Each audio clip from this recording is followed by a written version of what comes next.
எல்லாரும் எப்படி இருக்கீங்க? நலம் நலம் நலம், சிறப்பு. ஞாயிற்றுக்கிழமை அதுமா வேற வேலையே இல்லையா? என்னைய பார்க்க வந்துட்டீங்க. தூக்கம் வரலையா? சாப்பிடலையா? ரெஸ்ட் எடுக்கலையா?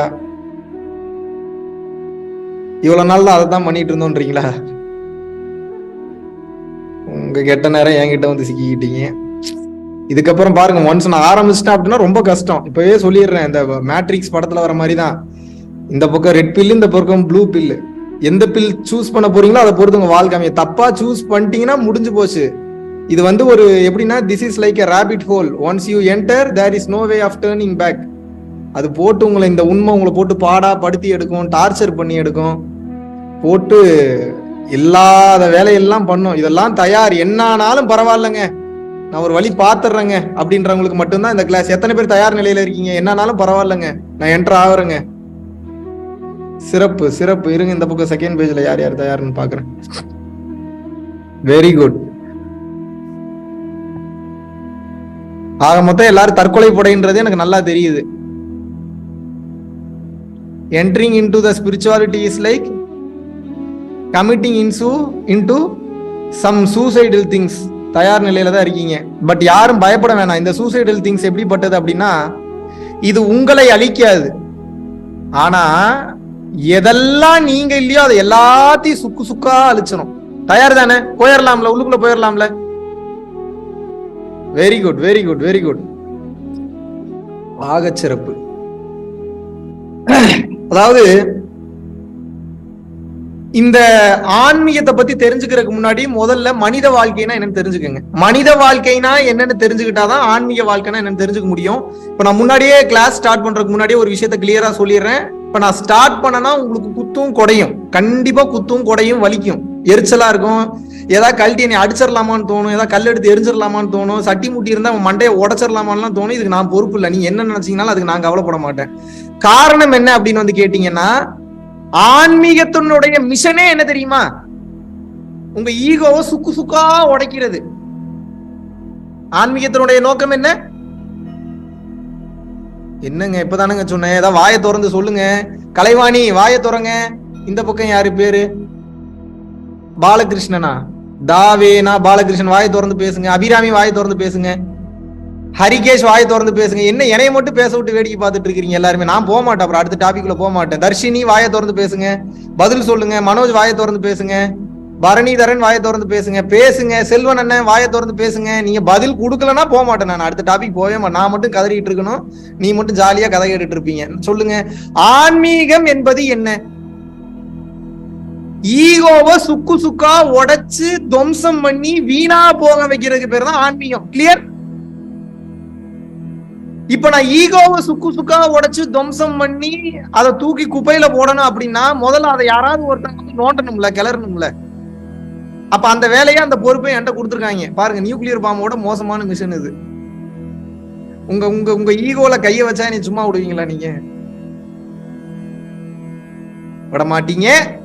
இருந்தாலும் கூட பெரும் கருணை கொண்டு, இறைவனின் அனுகிரகம் கொண்டு, வேறு வழி இல்லாம உங்களோட ஈகோல கையல்ல கத்திய விட்டு ஆட்டுன்னு ஆட்டலான் இருங்க கொஞ்ச நேரத்துக்கு. வேற ஆப்ஷனே கிடையாது. போதும், இத்தனை நாளா நீங்க பெரிய ஆளு, நான் இதை பண்ணிட்டேன், அதை பண்ணிட்டேன், நான் இதை சாதிச்சிட்டேன், அதை சாதிச்சிட்டேன் சொன்னது பூரா போதும். இதுக்கப்புறமாவது இந்த உண்மையை நாம் உணர்ந்து விட வேண்டும். தயார்? கிளியர்? போயிடலாமா? டீட்டெயில்டா பார்க்கலாமா?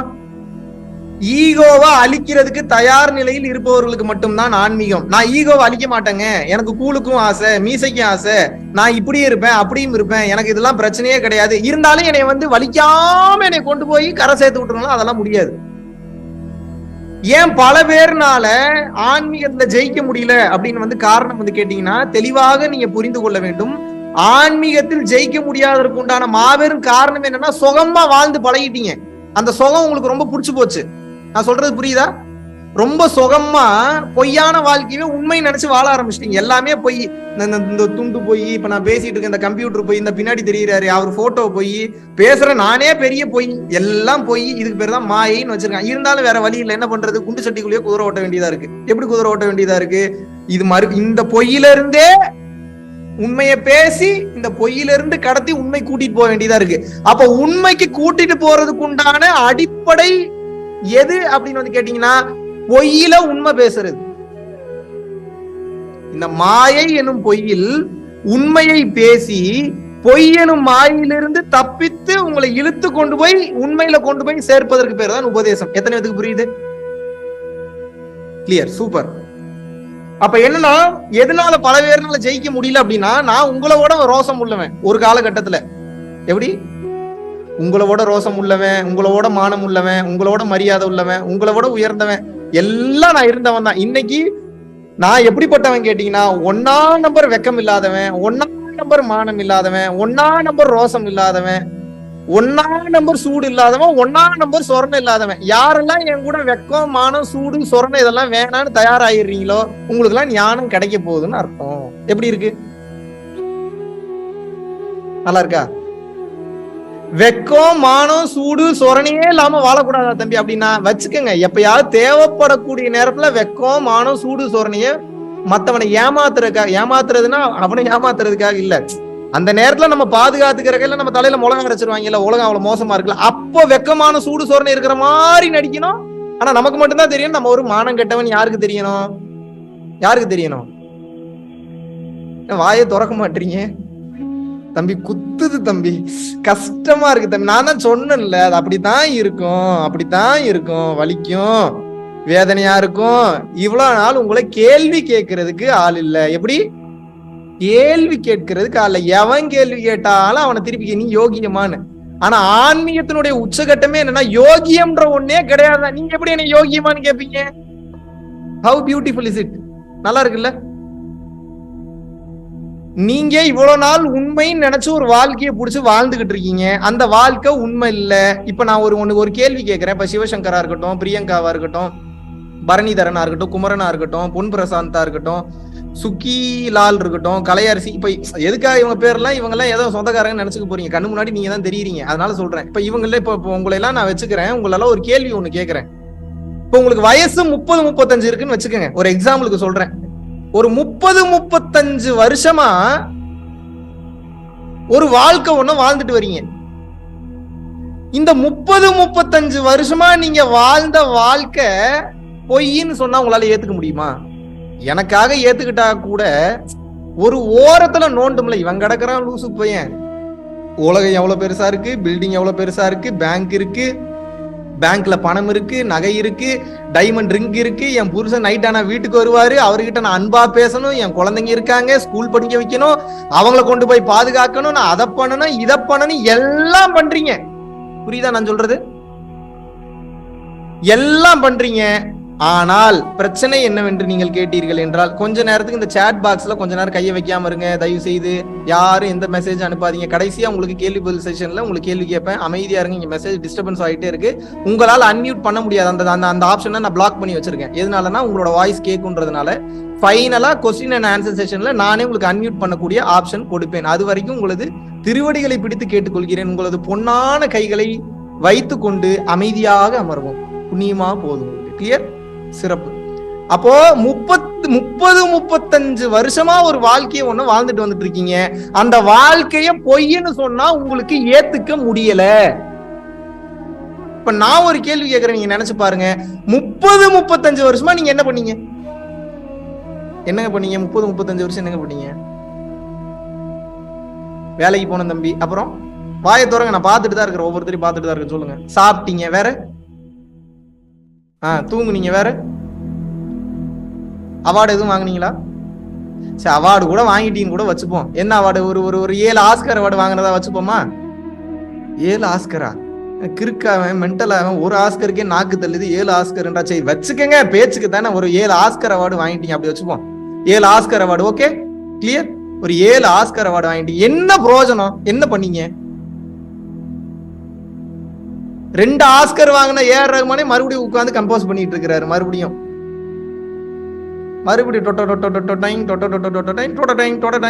போட்டுக்கிட்டே தான் இருக்க வேண்டியதா இருக்கு. மியூசிக்கே வேற வழி இல்லையே. இந்த லூப்ல சிக்கிட்டாங்கல்ல எல்லாருமே. என்ன நடந்தது?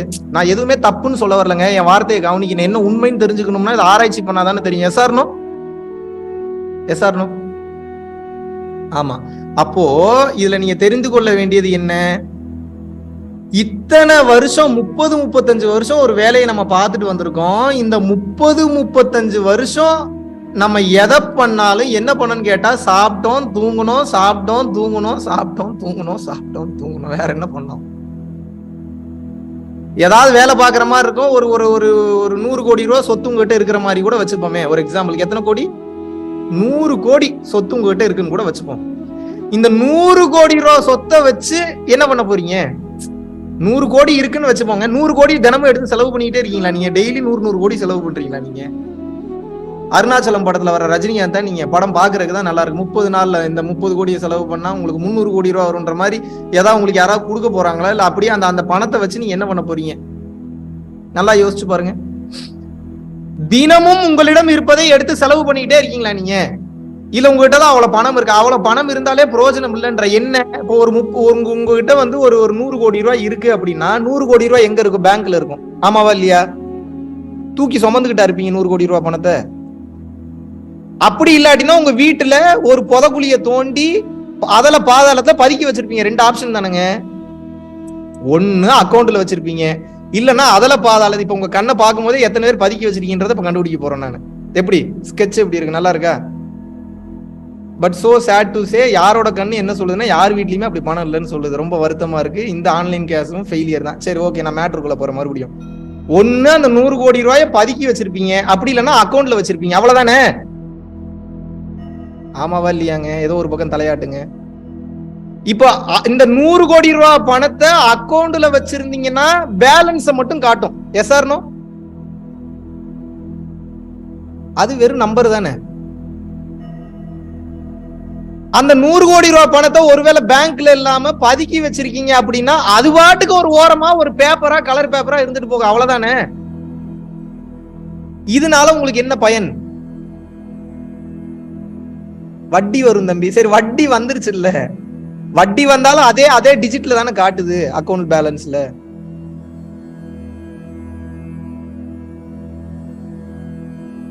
வட்டி குட்டி போடும் தம்பி. வட்டி குட்டி போட்டாலும் அதே பேங்க் பேலன்ஸ் தானங்க காட்டுது. பேங்க் பேலன்ஸ பார்த்து பார்த்து பார்த்து பார்த்து டெய்லியும் சந்தோஷப்பட்டு இருக்கீங்க. இன்னைக்கு அக்கௌண்ட்ல பணம் இருக்கு, சூப்பர், இன்னைக்கு அக்கௌண்ட்ல பணம் இருக்கு, சூப்பர், இன்னைக்கு அக்கௌண்ட்ல பணம் இருக்கு. உங்களை நான் பணம் சம்பாதிக்க வேண்டான்னு நான் சொல்ல. ஆனா பிரச்சனை என்னன்னு வந்து கேட்டீங்கன்னா, சம்பாதிக்கணும்ன்ற மட்டுமே என்னமா வச்சு ஓடிக்கிட்டு இருக்கீங்க. இப்போ you are now in danger. எத்தனை பேருக்கு புரியுது?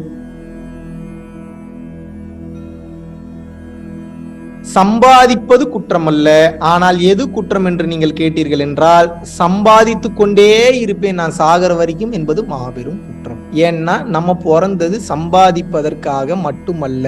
நம்ம எதுக்கு சம்பாதிக்கிறோம் தெரியுமா உங்களுக்கு?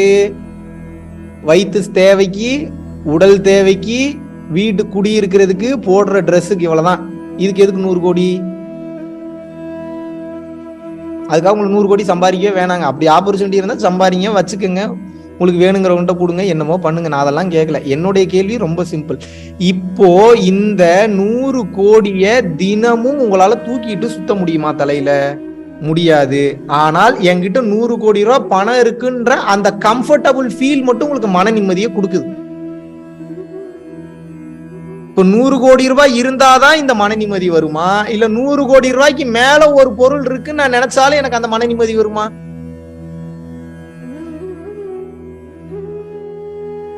100 கோடி ரூபாய் சம்பாதிக்க முடியல அப்படின்னு வந்து நீங்க சொல்றீங்க.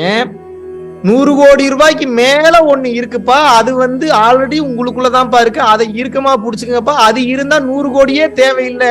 உங்களுக்கு அது விதிக்கப்பட்டிருந்தால் அந்த இப்ப என்கிட்ட 100 கோடி ரூபாய் பணம் இல்லை, நீங்க நல்லா புரிஞ்சுக்கணும். ஆனா 100 கோடி இல்ல, 10 லட்சம் கோடி ரூபாய்க்கு மேல சொத்து வச்சிருக்கிறத விட பல்லாயிரம் மடங்கு நான் சந்தோஷமா இருக்கேன். இதுக்கு என்ன சொல்லுவீங்க? பொய்யெல்லாம் சொல்ல, உண்மையாதான் சொல்றேன். வேண்டும் என்று சொல்வதை விட வேண்டாம் என்று சொல்வதற்கு மிகுந்த துணிவு வேணும். ஒண்ணு. ரெண்டாவது, வேணான்னு சொல்ற போது அப்ப அதோட பெரிய பொருள் இருக்குன்னா தான் உங்களுக்கு வேணாம்னு சொல்றதுக்கு தைரியம் வரும். நீங்க எல்லாம் பணம், பொருள், ப்ராப்பர்ட்டி முக்கியம் நினைக்கிறதுனால அதை இறுக்கமா பிடிச்சுக்கணும்னு நினைக்கிறீங்க. மொத்த பேர் இல்லைனாலும் பரவாயில்ல, எங்க அப்பன் காஞ்சி விஸ்வநாதசாமி என் கூட இருக்கான், அந்த இறைவனே என் கூட இருக்கிறான்றப்ப இந்த ப்ராப்பர்ட்டி வச்சு நான் என்ன பண்ண போறேன்? அப்ப மகாவிஷ்ணு எந்த ப்ராப்பர்ட்டியை கொடுத்தாலும் வேணான்று வரா? அப்படி கிடையாது. எனக்குண்டானது என்னை வந்து சேரும். கிளியர்? இறைவன் தடுக்க நினைப்பதை யார் நினைத்தாலும் கொடுக்க முடியாது. இறைவன் கொடுக்க நினைப்பதை யார் நினைத்தாலும் தடுக்க முடியாது. இப்ப பல பேர்ல இப்ப ஒரு சில பேருக்கு ஒரு டவுட் வரும், அந்த சேலம் ப்ராப்பர்ட்டி விலாசம் கொடுத்தீங்கன்னா எனக்கே பஞ்சாயத்துன்னு ஒதுக்கி வச்சிட்டேன், இதுல நீங்க ஏன் போய் குழியில விழுகுறீங்க? நீங்க அதை தூக்கி ஒரு ஓரமா வைங்க. முதல்ல ஒரு விஷயத்த கிளியரா நீங்க புரிஞ்சுக்கணும். அதாவது அந்த கட்ஸ், அந்த தைரியத்துல இருக்கணும். நீங்க இறைவனே உங்க கூட இருக்கிறாருன்னா என்னங்க தைரியம் உங்களுக்கு? என்னுடைய கேள்வியை நீங்க நல்லா புரிஞ்சுக்கணும். இந்த உலகத்திலேயே மாபெரும் விஷயம் என்பது இப்போ நீங்க பாக்குற பொன், பொருள், வீடு, வாசல், வசதி, பேரு, புகழ், பொண்டாட்டி, புள்ள, கை, காலு, மூக்கு, வாய், கண்ணு எல்லாமே இறைவனின் படைப்பா இல்லையா? Yes or no? ஏதோ ஒரு பக்கம் தலையாட்டுங்க. எஸ். அப்ப புத்திசாலித்தனம் என்பது இதை பிடிக்கிறதா இல்ல படைச்சவனவே பிடிக்கிறதா? இதுல பெரிய பியூட்டி என்னன்னா, என்னை எவனாவது வந்து கமான் கமான் என்னை லவ் பண்ணுங்கடா, என்னை எவனாவது லவ் பண்ணுங்கடா, அவன் டெய்லியும் பாத்துக்கிட்டு இருக்கான். நீங்க தான் அவனை மதிக்கவே மாட்டீங்க. எப்ப நீங்க அவனை லவ் பண்ண ஆரம்பிச்சிடுறீங்களோ, அதாவது இறைவா என்னை காப்பாத்துன்னு சொல்றதுக்கும் அப்படியே பார்த்து கண்ணுல தண்ணி ஊத்துறதுக்கு டிஃபரன்ஸ் இருக்கா இல்லையா? அவன் வார்த்தைகளை பார்க்கவில்லை, அவன் உணர்வைத்தான் பார்க்கிறான். உண்மையாவே அவன் மேல உங்களுக்கு அன்பு இருக்குன்னா நீங்க சொல்லவே வேணாம், அவனுக்கு தெரிஞ்சிடும், அவங்களை லவ் பண்ண ஆரம்பிச்சிருவான். இதுதான் மேட்ரு. எத்தனை பேருக்கு புரியுது? உங்களோட மொத்த பிரச்சனைக்கு என்ன தெரியுமா காரணம்? கசகசன்லாம் இழுக்க விரும்பல. இதுக்கு ஒரு மாத்திரை போடுங்க, தலைவலிக்கு ஒரு மாத்திரை போடுங்க, வயிற்று வலிக்கு ஒரு மாத்திரை போடுங்க, உங்களோட கால் வலிக்கு ஒரு மாத்திரை போடுங்க, கை வலிக்கு ஒரு மாத்திரை போடுங்கன்னு சொல்லி டைம் வேஸ்ட் பண்ண விரும்பல. ஸ்ட்ரெயிட்டா மேட்ருக்கு வரேன். இறைவன் உங்க கூட இல்ல. இறைவன் உங்க கூட இருந்தாருன்னா உங்க பிரச்சனை பூரா சால்வ். இவ்வளவுதான் மேட்ரு. எத்தனை பேருக்கு புரியுது? மொத்த பிரச்சனைகளுக்கும் என்ன காரணம் என்று கேட்டீர்கள் என்றால், வாழ்க்கை என்றால் என்னவென்றே இன்னும் உங்களுக்கு புரியவில்லை. கிளியர்? நான் சொல்றது புரியுதா? இந்த எல்லா பிரச்சனையும் காரணம் என்னன்னு வந்து கேட்டீங்கன்னா, உங்களுக்கு வாழ்க்கைனா என்னன்னு புரியல. வாழ்க்கைனா என்னன்னு புரியணும்னா யாரோட கைடன்ஸ் ஆகுது வேணும். யாரோட கைடன்ஸ்னா ஒரு குரு அல்லது வழிகாட்டி என்ற தகுதியான நபரோட கைடன்ஸ் வேணும். ஏன்னா அவங்க தான் ஆல்ரெடி அந்த உண்மையை உணர்ந்திருப்பாங்க. அந்த ஆத்ம ஞானத்தை உணர்ந்தவங்களாலதான் உங்களுக்கு கைட் பண்ண முடியும். ஆனா அவங்க அவ்வளவு சீக்கிரம் உங்ககிட்ட வரமாட்டாங்க. ஏன் வரமாட்டாங்க? கூப்பிட்டா தானே வருவாங்க, கூப்பிடலன்னா எப்படி வருவாங்க? அப்படி ஒருவேளை கூப்பிடாமே அவங்க உங்ககிட்ட வரணும் அப்படின்னா நீங்க நல்ல ஆத்மாவா இருக்கணும். அப்பதான் உங்களுக்கு அந்த தகுதி, உங்களை தேடி வரக்கூடிய ஆன்மா எப்படிப்பட்ட ஆன்மாவா இருக்குன்னா, நீங்கள் உங்களை எப்போது தயார்படுத்திக் கொள்கிறீர்களோ அப்போது அந்த உருவம் அல்லது அந்த ஆன்மா அல்லது அந்த குரு அல்லது அந்த வழிகாட்டி என்பவர் உங்களை தேடி ஓடி வந்து விடுவார். எத்தனை பேருக்கு புரியுது? சரிப்பா, அது என்னப்பா என்ன தயார்படுத்திக்கிறதுன்னா என்னப்பா? அப்படி ஒரு கேள்வி வரும். வருதா? தன்னை அழித்துக் கொள்ள தயார் நிலைக்கு வந்து விடுகிறவன் இறைவனின் அனுகிரகத்தை பெற தயாராகி விட்டான் என்ற அர்த்தம். அந்த தன்னை அழிக்கிறதுனா சூசைடு கிடையாது, தன்னை அழிக்கிறதுனா கொல்றது கிடையாது. தெளிவாக புரிந்து கொள்ள வேண்டும். தன்னை அழிப்பது என்றால் தான் என்கின்ற திமிரையும் தான் என்கின்ற அகங்காரத்தையும் எவன் ஒருவன் அழிக்க தயாராகி விடுகிறானோ, தன்னை இழக்க தயாராகி விடுகிறானோ, இறைவன் அவனிடம் வந்து சேரப்போகிறார் என்ற அர்த்தம். எத்தனை பேருக்கு புரியுது? இப்போ உங்களுக்கு எதுக்கு இந்த கிளாஸ் நீங்க அட்டன் பண்றீங்க? ஏதோ ஒரு பிரச்சனை இல்ல, இறைவனை பார்க்கணும். ஏன் இறைவனை பார்க்கணும்? ஏன்னா எல்லாரும் இறைவனை பார்க்கணும்னு சொல்றாங்க, அதனால நானும் சொல்றேன் இறைவனை பார்க்கணும். ஒருவேளை இறைவனை பார்க்கறதே பெரிய தலைவலின்னு தெரிஞ்சுன்னா என்ன பண்ணுவீங்க? இப்ப நான் உபதேசம் பண்றேன், இறைவனை பார்த்தா கை கால் விளங்காம போயிருன்னு என்ன பண்ணுவீங்க? என்னடா ஒண்ணு இந்த பக்கம் இப்படி சொல்லு, இல்ல அந்த பக்கம் அப்படி சொல்லு, நீ ரெண்டும் சொல்லாம இந்த குழப்பம்னா எங்கடா போறது? குழப்பல ஸ்ட்ரெயிட்டா சொல்றேன். அடுத்தவன் சொல்றதை வச்சு இது உண்மை அது உண்மைன்னு நம்பிட்டு இருக்கீங்க, அவ்வளவுதானே? அறிவு சொல்லுது. இன்னொருத்தன் சொல்றதை கேட்டு ஓ இறைவன் அடைஞ்சா இது முடிஞ்சிடும் போல. உண்மையாவே சொல்றேன். இன்னைக்கு ஒரு மேட்ரு, இந்த இப்ப நீங்க ஒரு ஊர்ல ஒரு கோயம்புத்தூர்ல இருக்கீங்கன்னு வச்சுப்போம். கோயம்புத்தூர் எம்எல்ஏ உங்களுக்கு ரொம்ப ரொம்ப ரொம்ப ரொம்ப க்ளோஸ் ஃப்ரெண்டு அப்படின்னு வச்சுப்போம் ஒரு எக்ஸாம்பிளுக்கு. கோயம்புத்தூர்ல உங்களை எவனாவது என்ன சங்கதின்னு கேட்க முடியுமா? நீங்க கேட்டுருவீங்க எல்லாத்தையும். என்ன சங்கதி நீங்க கேட்டுருவீங்க, டேய் வாடா இங்க. உங்களோட ஆட்டிடியூட் எப்படி இருக்கும்? கோயம்புத்தூர் எம்எல்ஏ, நீங்க கோயம்புத்தூர்ல வசிக்கிறீங்க, கோயம்புத்தூர் எம்எல்ஏ உங்களுடைய ஃப்ரெண்டாக இருந்தால் உங்களுடைய ஆட்டிடியூடு எப்படி இருக்கும்? பாய திறன்னு சொல்லுங்க, பாத்துக்கிட்டு தாங்க இருக்கேன். எப்படிங்க இருக்கும்? காலரை தூக்கி விட்டுட்டு அப்படி கேத்தா ஒரு வாக்கு நடந்தா எப்படி இருக்கும்? சரி, இப்ப எம்எல்ஏ வேணாம், மினிஸ்டர் உங்களுக்கு ஃப்ரெண்ட் எப்படி இருக்கும்? 2 காலரையும் தூக்கி விட்டுட்டு ஆஹா அப்படி நடப்பீங்க. சிஎம் நீங்க என்ன சொன்னாலும் கேட்பாரு, சீஃப் மினிஸ்டர். இப்ப எப்படி இருக்கும்? தலைகீழாவே நடப்பீங்க. நடப்பீங்களா மாட்டீங்களா? தலைகீழாவே நடப்பீங்க. Yes or no? பிரதமர் உங்க ஃப்ரெண்டு எப்படி இருக்கும்? எப்படிங்க இருக்கும்? ஏதாவது சொல்லணுமா தம்பி? அதுக்கப்புறம் இந்த பூமியை படைச்சவன் உங்க ஃப்ரெண்டு எப்படி இருக்கும் தம்பி? வார்த்தையே இல்ல தம்பி. அண்ட சராசரத்தையும் படைச்சவன் உங்க ஃப்ரெண்டு இப்ப எப்படி இருக்கும்? பேச்சே கிடையாது. Full surrender. அதுக்கப்புறம் பேசுறதுக்கு எதுவுமே கிடையாது. இப்போ புரிஞ்சுக்கங்க இந்த விஷயத்த. ஒரு சாதாரண MLA, councillor, minister, CM, PM தெரிஞ்சாவே உங்களுக்கு இவ்வளவு கெத்து வருதுன்னா, அண்ட சராசரத்தையும் படைச்சவன் உங்க ஃப்ரெண்டா இருந்தா எப்படி தெரியுமா இருக்கும்? உங்களுக்கு லிவிங் எக்ஸாம்பிள் இப்ப காட்டுறேன். என்னைய மாதிரி இருப்பீங்க, ஜாலியா இருப்பீங்க. வந்தாலும் சரி, வரலனாலும் சரி, இது நடந்தாலும் சரி, நடக்கலனாலும் சரி, எவன் வந்தாலும் சரி, எவன் போனாலும் சரி, எதுவுமே கவலை இல்லை. இறைவன் உங்க கூட வந்துட்டாரு அப்படின்றதுக்கு உண்டான அடையாளம் தெரியுமா? மரணத்தை கண்டு முதல்ல பயப்பட மாட்டீங்க. ஏன்னா மரணித்தால் தான் ஒளியாக மாற முடியும். ஒளியாக மாறினால் தான் இறைவனிடம் சென்று கலக்க முடியும். அந்த வேகத்துல இருப்பீங்க. அவ்வளவு ஆசையா மரணத்துக்காக வெயிட் பண்ணுவீங்க. எப்படா என்னைய கொல்ல போறீங்க? எப்படா என்ன சாவடிக்க போறீங்க? எப்படா என்ன போட்டு தள்ள போறீங்க? முடிச்சு விடுங்கடா, இங்க எனக்கு இங்க ஒரு வேலையும் கிடையாதுன்னு சொல்லி ஏங்குவீங்க. மரணத்துக்காக காத்து கிடப்பீங்க, தவிப்பீங்க. வார்த்தை புரியுதா நான் சொல்றது? மரணம் எப்போதுடா வரும்னு சொல்லி காத்து கடந்து தவிச்சு ஏங்குவீங்க. காரணம் என்னவென்று கேட்டீர்கள் என்றால், அந்த இறைவன் ஒளி ரூபமாக இருக்கிறான். நான் ஒளி ரூபமாக மாற வேண்டும் என்றால், இப்ப நான் பேசுறேன்னா சவுண்டா வருது. இந்த சவுண்ட் எங்க இருந்து வருது? ஒளியில் இருந்து ஓசை பிறக்கிறது. அப்ப அந்த லைட்டோட சோர்ஸ் பவர் ஆன்மாவாக இருக்கிறது. உடலை விட்டு உயிர் வெளியேறும் போது ஆசைகளற்ற நிலை, பாவம் புண்ணியம் 2 ஜீரோல இருந்தா இறைவனை நான் சென்று சேர்ந்து விடுவேன். இதற்கு பேர் தான் மோட்சம் அல்லது முக்தின்னு அர்த்தம். எத்தனை பேருக்கு புரியுது? இப்ப எப்படி இருக்கு? உங்களை யாராவது பயம்புறுத்த முடியுமா? இப்ப உங்களுக்கு வரக்கூடிய பயத்தெல்லாம் நீங்க எடுத்து நோட்டீஸ் பண்ணி பாருங்க. உங்களுடைய பயம் எல்லாம் எதை சொல்லும் அப்படின்னா, நீ செத்துருவ, நீ செத்துருவ, நீ செத்துருவ, நீ ஃபைனலா உங்களை அதை தான் கொண்டு வந்து நிப்பாட்டும். இப்ப நீங்க நான் சாகறதுக்கு தயாரான்னு இல்லைங்க, அந்த மரணம் உங்களை நெருங்க. அதுதான் பெரிய பியூட்டிஃபுல்லான தத்துவம்.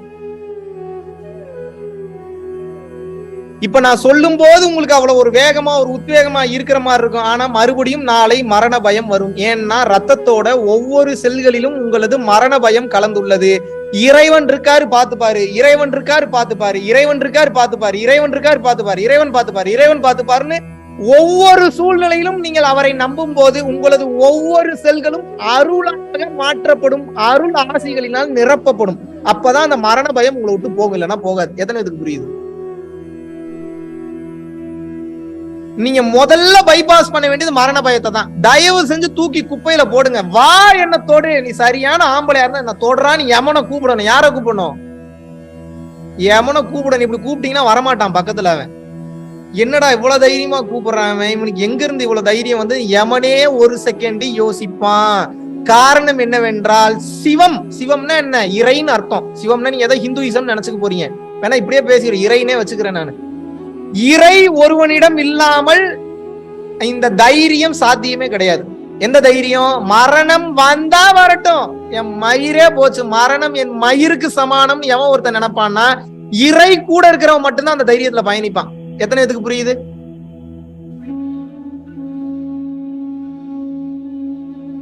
வரட்டும், என்ன இருந்து என்னத்தை சாதிச்சிட்டேன்? இல்ல தம்பி, நீ என்ன தம்பி என்ன இப்படி எல்லாம் கேள்வி கேட்கிற? நான் எவ்வளவு பெரிய ஆள் தெரியுமா, எவ்வளவு பெரிய கோடீஸ்வரன் தெரியுமா, எங்க அப்பா யாரு தெரியுமா, எங்க அம்மா யாரு தெரியுமா, நான் ஒரு கேள்வி கேட்பேன், நீங்க பதில் சொல்லணும். அப்போ தண்ணியில நடந்து போகக்கூடிய பவர் ஏதாவது இருக்கா உங்களுக்கு?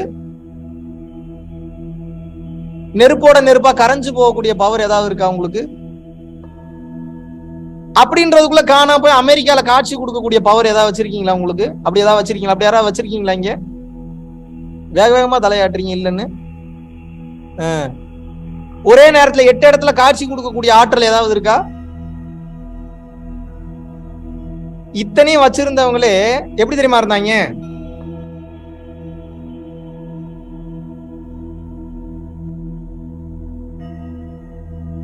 இருக்கிற இடம் தெரியாம இருந்துட்டு போயிட்டாங்க. எப்படி இருந்துட்டு போயிட்டாங்க? இருக்கிற இடம் தெரியாம இருந்துட்டு போயிட்டாங்க. கொஞ்சோண்டு பணத்தை வச்சுக்கிட்டு, கொஞ்சோண்டு அழகை வச்சுக்கிட்டு, கொஞ்சோண்டு பேங்க் பேலன்ஸை வச்சுக்கிட்டு, கொஞ்சோண்டு கான்டாக்ட்ஸை வச்சுக்கிட்டு என்னென்ன சேட்டை என்னென்ன திமிருத்தனம் பண்றீங்க நீங்க. உங்களை என்ன பண்றது நானு? உங்க மூச்சு உங்க கண்ட்ரோல்ல இருக்கா? உங்க பேச்சு உங்க கண்ட்ரோல்ல இருக்கா? இருக்கா?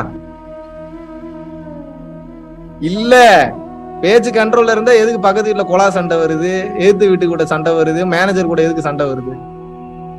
எதுவும் உங்க கண்ட்ரோல் இல்ல. நல்லா வாய் கிளிய மட்டும் பேசிக்கிங்க, எனக்கு எல்லாம் தெரியும். இந்த எல்லாம் தெரியுன்றதுனாலதான் நான் செருப்படிப்பட்டேன், மிதிப்பட்டேன், அவமானப்பட்டேன். உங்களோட திமிருத்தனம் முடிச்சு தெரிஞ்சவன் நான். என்ன லாஜிக்கல் மைண்ட் தெரியுமா? போடா போடா போய் ஓரத்துல உட்காரான்னு உட்கார வச்சுட்டாங்க. நீ எல்லாம் 10 பைசா கூட புரோஜனம்ல, போய் உட்காரு, ஓரமா உட்காருன்னு சொல்லி உட்கார வச்சதுனாலதான் இதை நான் ஏத்துக்கிட்டேன். சரி, நம்ம திமிருத்தனத்துல ஆடுறோம், நம்ம ஒண்ணுமே கிடையாது, நம்ம 5 பைசா கூட புரோஜனம் கிடையாதுன்னு புரிஞ்சுக்கிட்டதுனாலதான் இன்னைக்கு வாழ்க்கை மாறிடுது. இதை நீங்க எப்ப உணர்றீங்களோ அப்பதான் வாழ்க்கை மாறும். உங்களுக்கு இன்னொரு பெரிய ரகசியத்தை சொல்லித்தரேன், தெரிஞ்சுக்கங்க. நீங்க அழகா இருக்கீங்களா, உங்களுக்கு வச்ச மிகப்பெரிய ட்விஸ்ட் உங்க அழகுதான். நீங்க கோடீஸ்வரனா இருக்கீங்களா, உங்களுக்கு வச்ச மிகப்பெரிய ட்விஸ்ட் கோடீஸ்வரன் தான். நீங்க உலகத்திலே பெரிய இன்ஃபுளுயன்ஸ்டான சிஐஏ அமெரிக்க அதிபரவே கரெக்ட் பண்ற அளவுக்கு உங்களுக்கு கான்டாக்ட் இருக்கா, உங்களுக்கு வச்ச மிகப்பெரிய ட்விஸ்ட், உங்களுக்கு வச்ச மிகப்பெரிய லாக்கு நீங்க அதுல இருந்து வெளியில வர்றதுதான். எதெல்லாம் நீங்க பெருசுன்னு நினைக்கிறீங்களோ அதெல்லாம் இருந்து நீங்க வெளியில வரணும். இதுதான் உங்களுக்கு வச்ச மிகப்பெரிய ட்விஸ்ட். எப்படி இருக்கு டிசைன்? எப்படி இருக்கு? எதெல்லாம் உங்க பலம் நினைக்கிறீங்களோ, பணம், காசு, வீடு, பேரு, புகழ், வசதி, எதெல்லாம் நீங்க பெருசுன்னு நினைக்கிறீங்களோ அது அத்தனையில இருந்தும் நீங்க வெளியே வரணும். உங்களுக்கு வச்ச ட்விஸ்டே அதுதான். வர முடியுமா? உங்களை அதுதான் பாதுகாக்கும், உங்களை அதுதான் ஹெல்ப் பண்ணும். எப்படி வெளியில வர முடியும்?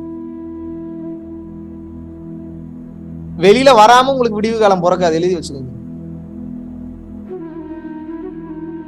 இந்த உலகம் சார்ந்து எதை நீங்க பெருசுன்னு நினைச்சீங்கனாலும் அந்த எல்லா பெருசுல இருந்து நீங்க வெளியே வரணும். அப்படி இல்லைன்னா வாழும் வாழ்க்கை முடியும் போது பெரும் கஷ்டங்களுக்கு உள்ளாக்கப்பட்டு உங்களது உயிரை விடுவீர்கள். எப்படி வசதி?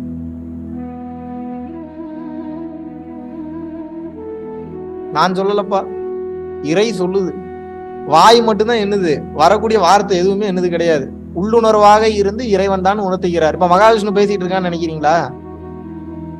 போன கிளாஸ் அட்டன் பண்ணவன்ட்ட கேட்டீங்கன்னா தெரியும், எங்கெங்கெல்லாம் இருந்து கண்டென்ட் வருதுன்னே. போன கிளாஸ் சம்மந்தமே இல்லாம பேசுவேன், அதுக்கு முந்தின கிளாஸ் சம்மந்தமே இல்லாம இருக்கும். 10 to 15% ரிப்பீட் ஆகும், மெயினான பாயிண்ட்ஸ் மட்டும்.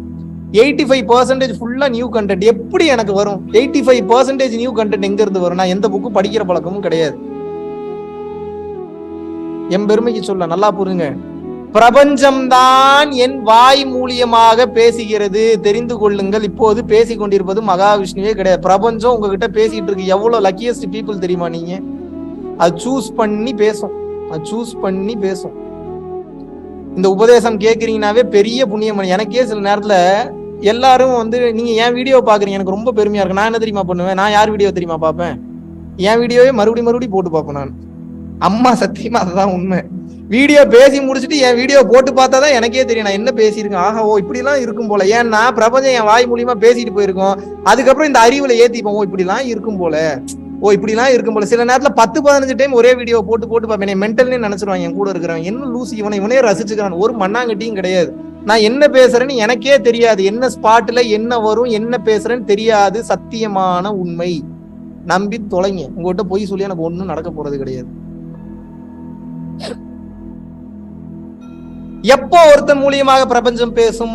மனம் மானம் எதை பத்தியும் கவலைப்படாதவனுக்கு பிரபஞ்சம் இறங்கி பேச ஆரம்பிச்சாரு. ஏன்னா மனம் இருக்கிற வரைக்கும் அறிவு பேசும். எனக்கு அறிவுன்ற ஒன்னே கிடையாதுன்றப்ப அமைதிக்கு போயிருங்க, பிரபஞ்சம் பேச ஆரம்பிச்சிடும். இதான் ரகசியம். எத்தனை பேருக்கு புரியுது? பல பேர் கேட்க, எப்படி தம்பி டெய்லி வீடியோ போறீங்க, டெய்லி 10 வீடியோ கூட என்னால போட முடியும், சேலஞ்ச் பண்றேன் நான். ஏன்னா நான் தான் பேசலையே, பிரபஞ்சம் தானே பேசுது. பிரபஞ்சம் எப்படி பேசும்? ஆகாஷிக் ரெக்கார்ட்ஸ்ல இருந்து எடுத்து பேசுது, வெட்ட வெளியில இருந்து எடுத்து பேசுது. வெட்ட வெளினா என்ன? இப்ப நான் பேசுறது பூரா காத்தோட காத்தா கலந்துருக்கா இல்லையா? நீங்க தெரிஞ்சுக்கணும்னு நினைக்கக்கூடிய ஃபார்முலாவெல்லாம் காத்தோட காத்தா கலந்துருக்குமா கலந்துருக்காதா? இருக்குமா இருக்காதாங்க? பிரபஞ்சத்துக்கு தெரியாதா? அதை படிக்கிறதுக்கு அதுக்கு தெரியாதா? எப்படி தெரியாம இருக்கும்? ஒருவன் முழு அர்ப்பணிப்போடு இறைவனை நம்பும் போது அவனுடைய தகுதிக்கு தகுந்தாற் போல இறைவன் அவனுக்கு அருளாசிகளை வழங்கி பிரபஞ்ச ரகசியங்களை ஒவ்வொன்னா ஓபன் பண்ணி காட்டுவார். தகுதி இருந்தா காட்டுவார், தகுதி இல்லைன்னா நீ சுத்திக்கிட்டே திரி, சாவு, மறுபடியும் வா, மறுபடியும் அடுத்த பிறவி எடு, மறுபடியும் அடுத்த பிறவி எடு, மறுபடியும் அடுத்த பிறவி எடுன்னு சொல்லி உங்களை போட்டு தள்ளிவிடும். புரியுதா புரியலையா? அடுத்த பிறவி இருக்குன்றதை எப்படி நம்புறது? பெரிய டாபிக் அது. நான் ஆல்ரெடி நிறைய வீடியோல ரீஇன்கார்னேஷனை பத்தி பேசிட்டேன், போய் அதை பாத்துருங்க. இப்ப நான் அடுத்த டாபிக் உள்ள நான் போறேன், அடுத்த பாயிண்ட்டுக்குள்ள போறேன். ஏன்னா அப்ப நான் அதை பத்தி பேசினா மறுபடியும் பரம்பொருள் ஃபவுண்டேஷன் ஸ்பேஸ் ரீஇன்கார்னேஷன் டைப் பண்ணுங்க, இல்லைன்னா மறுபிறவின்னு டைப் பண்ணுங்க. நிறைய வீடியோ அதை பத்தி பேசியிருக்கேன், பார்த்துக்கங்க, பார்த்து தெரிஞ்சுக்கங்க. இந்த உடலில் உயிர் இருக்கும் போதே நீங்கள் உண்மையை கண்டுவிட்டு எஸ்கேப் ஆயிரணும். நாளைக்கு உயிரோட கண்டிப்பா நான் இருப்பேன் தம்பின்னு எத்தனை பேர் சொல்றீங்க? கை தூக்குங்க பாப்போம். யோசிச்சு கை தூக்கணும், படாரும் கை தூக்க கூடாது. எனக்கு 100% தெரியும் தம்பி, நான் நாளைக்கு நான் உயிரோடு இருப்பேன்னு யாரும் சொல்ல முடியும்?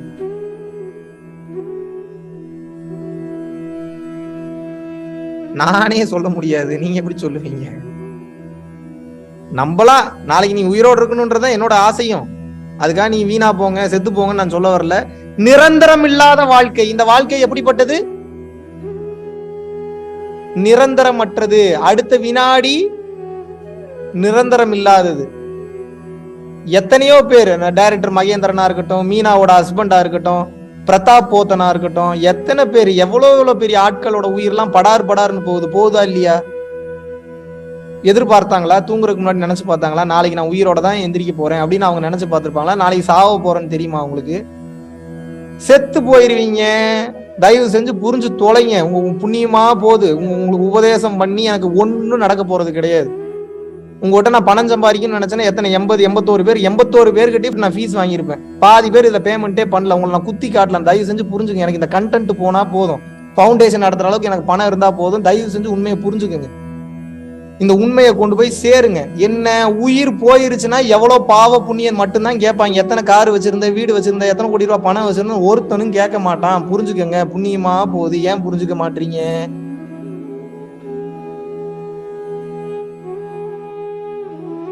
இறைவன் உங்க கூட வரல அப்படின்னா ரொம்ப பெரிய கஷ்டங்களுக்கு உள்ளாக்கப்படும். இப்பவே உங்களுக்கு வாழ்க்கை வாழ்றது நல்ல அழகா இருக்கீங்க, ஊர் சுத்துறீங்க, நான் பெரிய பெரிய வேலைகள்ல இருக்கீங்க. இதுக்கப்புறம் என்ன செய்யறது? சாப்பாட்டுல ஏதாவது எலி மருந்து தான் கலந்து கொடுக்கணும். நான் ஆல்ரெடி பல வருஷம் கடந்து வந்தாச்சான்.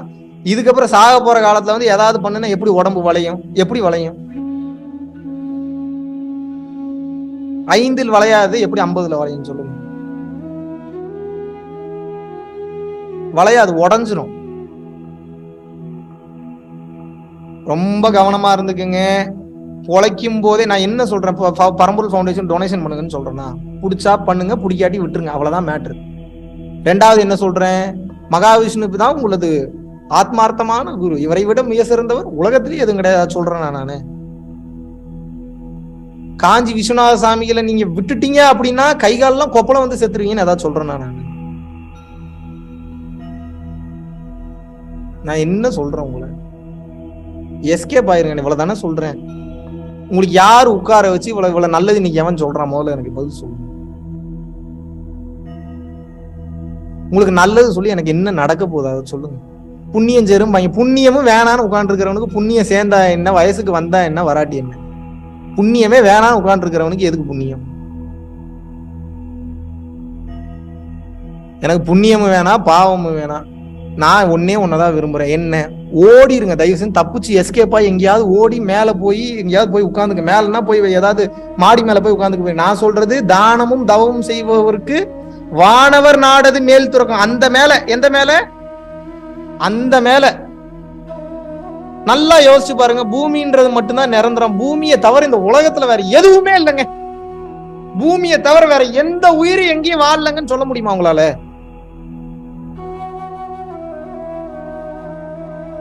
எவ்வளவு பெரிய முட்டாள்தனம், எவ்வளவு பெரிய அறியாமை.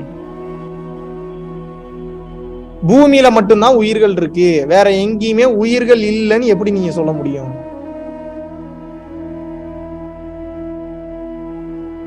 அப்ப அந்த உயிர்களை படைச்சது யாரு? எதுக்கு படைச்சிருக்கான்? சரி, படைச்சிட்டு விட்டுட்டான் அப்படின்னா சோத்துக்கு யாரு வழிகாட்டுறது? எதை வேணாலும் சாப்பிடலாம்னா அரளி பூவை அரளி விதையை அரைச்சு சாப்பிட வேண்டியதானே. மானங்கட கேள்வி கேட்கறானே, தெரியாம இந்த கிளாஸ் வந்துட்டேன் போல. நான் சொல்லிட்டு தான் ஆரம்பிச்சேன், நான் ரொம்ப மோசமானவன்னு சொல்லிட்டு தான் ஆரம்பிச்சேன். நான் பதில் சொல்லுங்க எனக்கு. அரளி விதை அரைச்சு சாப்பிட வேண்டியதானே, ஏன் சாப்பிட மாட்டீங்க? விஷம்னு தெரியுது, ஏன் அப்ப அதை விஷமா வச்சிருக்கான்?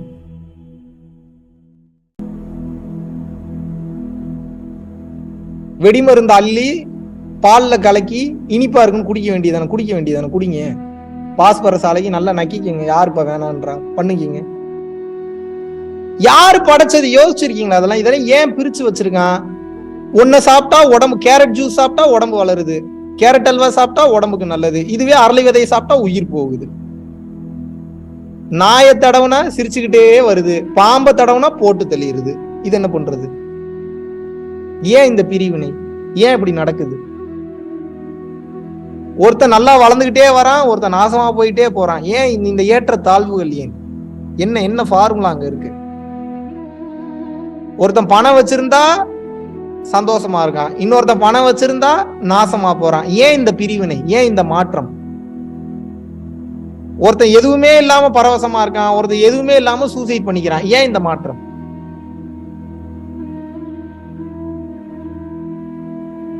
அது தெரியாம தான் அந்த கிளாஸ்ல வந்து உட்கார்ந்துருக்கீங்களா? ஒரே காரணம் தான்.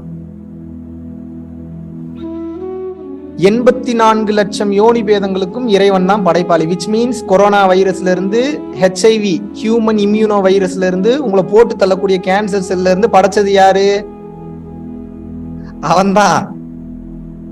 அவன்தான் படைச்சது. பால பாக்டீரியா, பால தயிரா மாத்திர பாக்டீரியால இருந்து, தயிரை மோரா மாத்துறதுல இருந்து, மோரை வெண்ணையா மாத்துறதுல இருந்து அந்த பாக்டீரியாவை படைச்சதும் அவன் தான். உங்களுக்கு வைரஸ் காய்ச்சலை கொடுக்கறவனும் அவன் தான். வந்த வைரஸ் காய்ச்சலை அழிக்கிறதுக்கு உண்டான இம்யூனிட்டி பவரை கொடுக்கறதும் அவன் தான். ஆக மொத்தம் எல்லாம் அவன் தான். உங்களை போட்டு தள்ளுறது அவன் தான், உங்களை படைக்கிறது அவன் தான், உங்களை காக்குறது அவன் தான். எல்லாம் யாரு?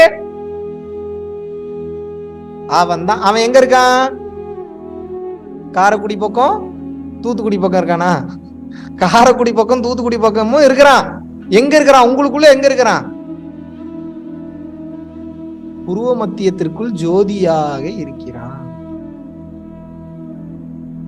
இந்த ஜோதியை உடலில் உயிர் இருக்கும் போதே நீங்கள் பார்த்து விட வேண்டும். உங்களது பிரச்சனைக்கு நான் இங்க பாருங்க, நான் வந்தது ஞானத்தை கிளாஸ் எடுக்க தான் வந்திருக்கேன். என் ஆசைக்கு நான் கோடி கோடியா சம்பாதிக்கணும்னு நினைச்சா கூட பிரச்சனை என்னன்னு வந்து கேட்டீங்கன்னா, அந்த கோடி கோடியா நான் சம்பாரிச்சு முடிச்சா புது புது கர்ம வினையை சேர்த்துட்டு அடுத்த பிறவிக்கு நான் பிறப்பேன். எனக்கு அது தேவையில்லை.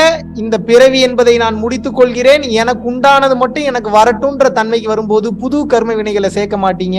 இந்த பிறவி என்பது முடிவுக்கு வந்துவிடும். எத்தனை இதுக்கு புரியுது? இதனாலதான் ஞானிகளும் சித்தர்களும் புது புது கர்ம வினைகளை தேடிக் கொள்வதில்லை.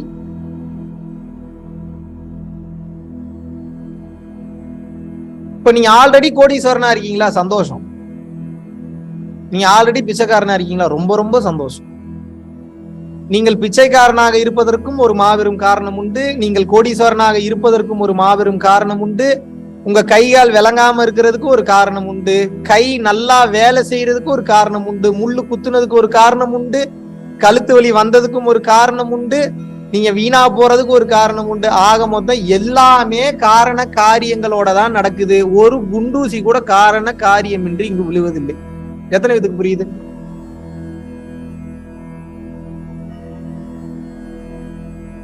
இந்த கால்குலேஷனை தெரிஞ்சு உணர்ந்து வாழ்றவன் தான் மெய் ஞானி அல்லது ஆத்ம ஞானி, எப்படி வேணாலும் பேர் வச்சுக்கலாம். இந்த காரண காரியம் அப்படின்னா என்ன அப்படின்னா, இதெல்லாம் ஏன் நடக்குது, எதுக்கு நடக்குது, நம்ம எப்படி இதுல இருந்து எஸ்கேப் ஆகிறது, அப்படி இந்த பிறப்பு இறப்பு எனும் மாபெரும் சுழற்சியில் நாம் சிக்கிக் கொண்டோம். புரிந்து கொள்ளுங்கள்.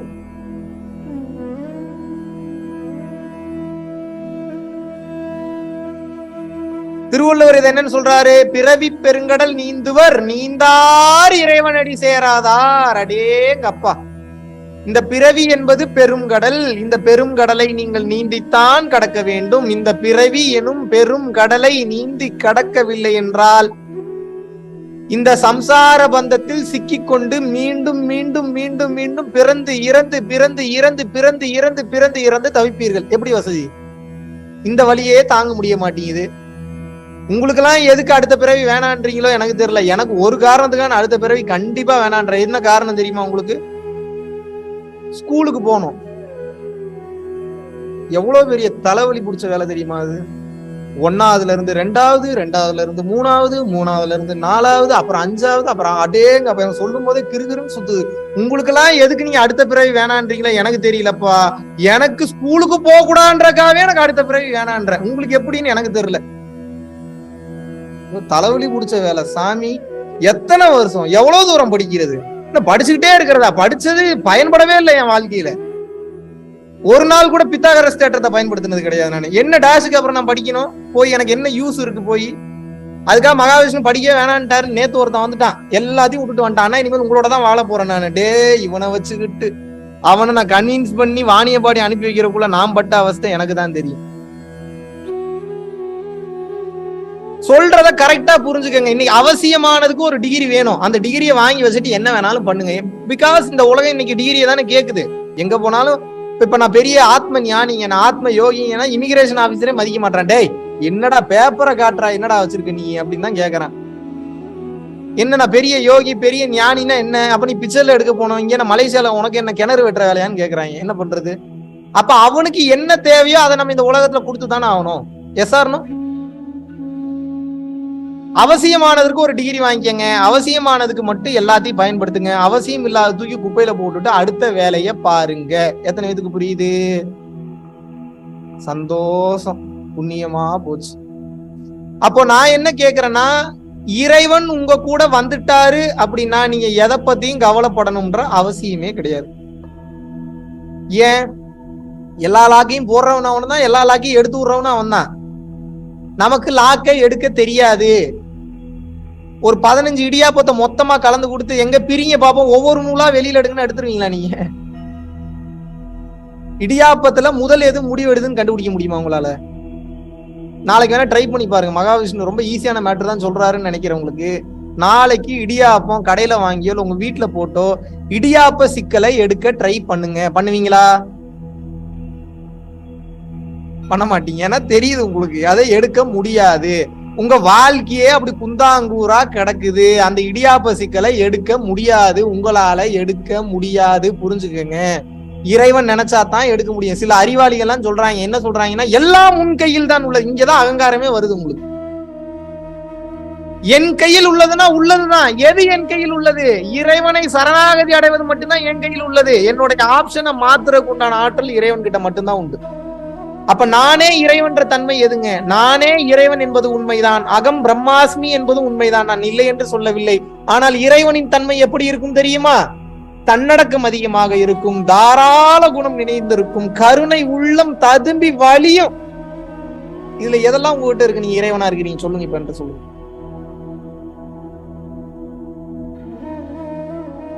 தானம் அதிகம் பண்ணுவான், தவம் அதிகம் பண்ணுவான், எல்லா உயிர்களையும் தன் உயிர் போல நேசிப்பான். காமம், குரோதம், லோபம், மோகம், மதம், மார்ச்சரியம், டம்பம், தர்ப்பம், ஈருஷை, அசூயின்றை 10 விதமான துர்குணங்கள் இருக்கவே இருக்காது.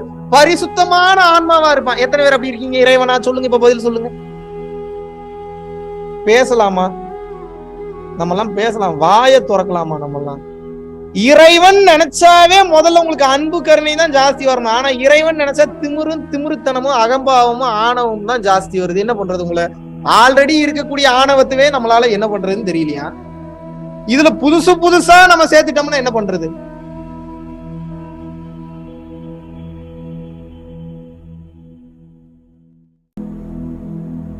சரி, என்னதான்டா சொல்ல வர? இப்போ ஒன்னதான் சொல்ல வரேன். என்ன?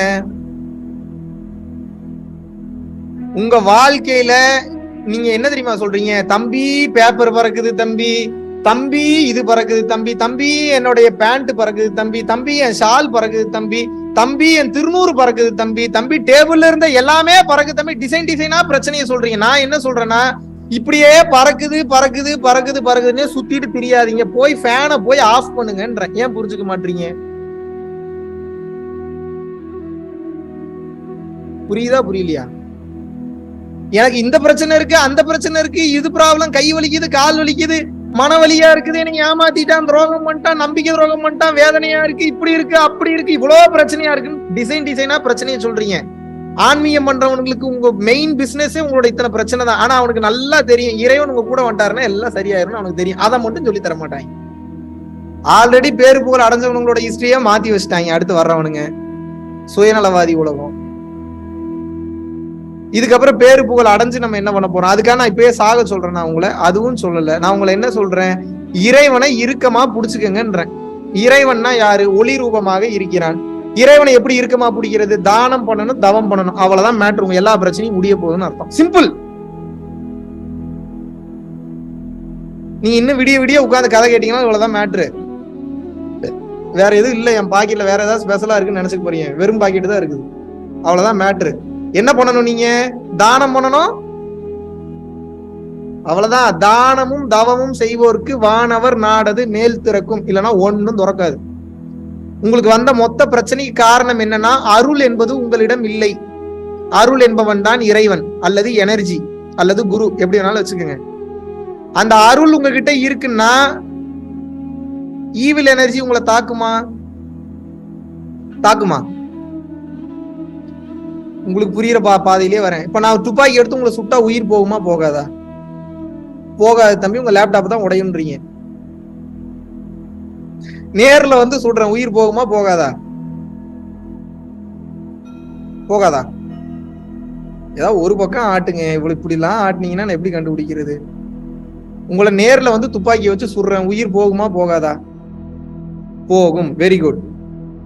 புல்லட் ப்ரூஃப் ஜாக்கெட் கொடுத்துட்டேன். இப்ப சுடுறேன், இப்ப உயிர் போகுமா? அது போல இறைவன் எனும் புல்லட் ப்ரூஃப் ஜாக்கெட் இல்லாதனால எல்லா பிரச்சனையும் வருது. டிசைனா பிரச்சனை வருது. இறைவன்ற புல்லட் ப்ரூஃப் ஜாக்கெட் வந்துருச்சுன்னா எந்த பிரச்சனையும் உங்களை துளைத்து எடுத்து செல்லாது. சிம்பிள். கிளியர்? இப்ப அந்த ஜாக்கெட்டை எப்படி தம்பி நான் கண்டுபிடிக்கிறது? அடுத்த கேள்வி அதுதான். கரெக்டா? ரொம்ப சிம்பிள். அருளை சம்பாதிக்க வேண்டும். அருளை எப்படி சம்பாதிக்கிறது? இன்னொரு உயிர் நல்லா இருக்கணும்னு நினைக்கிறவனுக்கு அவன் இறைவனை தேடி போக தேவையில்லை. இறைவன் இருக்கிற அட்ரஸ் எங்க இருக்குன்னு கூட உங்களுக்கு தெரியாது. போனாலும் ஒரே மிதிச்சு கிளம்பிடாம தள்ளி விட்டுருவாங்க. ஏன்னா அவ்வளவு திமிருத்தனை முடிச்சு தெரிகிறோம் நம்ம. ஒருவனுக்கு இறை நம்பிக்கையே இல்லை என்றாலும் பரவாயில்லை, பிறருக்கு கொடுத்து உதவ வேண்டும் என்ற தான தர்ம சிந்தனை உண்மையான சிந்தனையா இருக்கணும். அந்த சிந்தனை மட்டும் வந்து விட்டதென்றால் இவன் இறைவனை தேடி போக தேவையில்லை. இறைவன் இவனை தேடி ஓடி வந்து விடுவாரா? நீங்க அட்ரஸ் தேட தேவையில்லை, அவன் உங்க அட்ரஸ்க்கு வந்துடுவான். அப்ப அருளை சம்பாதிக்கணும்னா முதல்ல என்ன பண்ணணும்?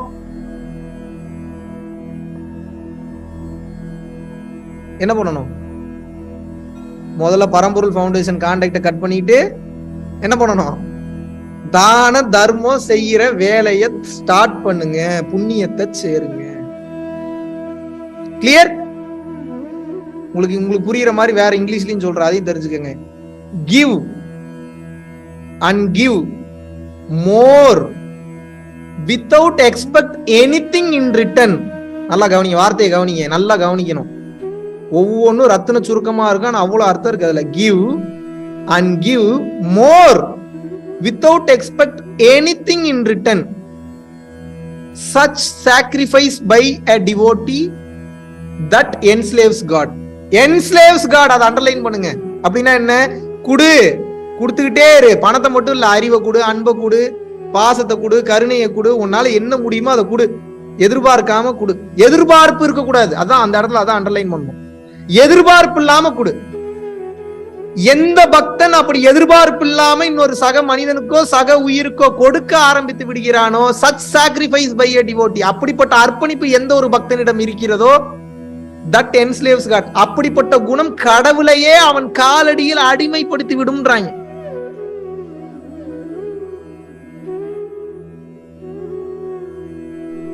எப்படி வசதி? நம்ம அதை கத்துக்கிறதுக்கு தான் வந்திருக்கோம். பரிகாரம் பண்ணீங்கனாலும் வீணா போயிடும் ஒரு கட்டத்துக்கு மேல. இன்னொரு டைப்ல சொல்லுவோமா, நம்ம தான் டிசைனா சொல்லுவோமே, உங்களுக்கு வேற டிசைன்லையும் சொல்றேன். அப்பதான் நல்ல மண்டையில இறங்கு, இல்லைன்னா உங்களுக்கு இறங்காது. நல்லா கவனிங்க, 2 காதையும் நல்லா ஓபன் பண்ணி வச்சுட்டு கேளுங்க. கொடுக்கிற தன்மை இருக்கிறவன் இறைவன். முடிஞ்சு போச்சு. இப்ப நீங்க இறைவனா மாறணும்னா நீங்க எப்படி இருக்கணும்? நீங்க கொடுக்கிற தன்மையில இருக்கணும். பரம்பொருள் ஃபவுண்டேஷன் கொடுக்கிற தன்மையில இருக்குன்னு சொல்லல. உங்க ஏரியால உங்களால முடிஞ்சவங்களுக்கு உங்க கையாலேயே கொடுங்கன்னு தான் சொல்றேன். இல்லைங்க என் பொண்டாட்டி கொடுக்க விட மாட்டா, என் புருஷன் கொடுக்க விட மாட்டாரு, எங்க அப்பா அம்மா கொடுக்க விட மாட்டாங்கன்றவங்க கூகுள் பேல அனுப்புங்க, ஃபவுண்டேஷன் நம்பர் இருக்கு. ஆனால் என்னுடைய சஜஷன் என்னன்னா, நீங்கள் உங்களது கைகளால் கொடுக்க வேண்டும். வேற ஒரு டைப்ல சொல்றேன், தெரிஞ்சுக்கங்க.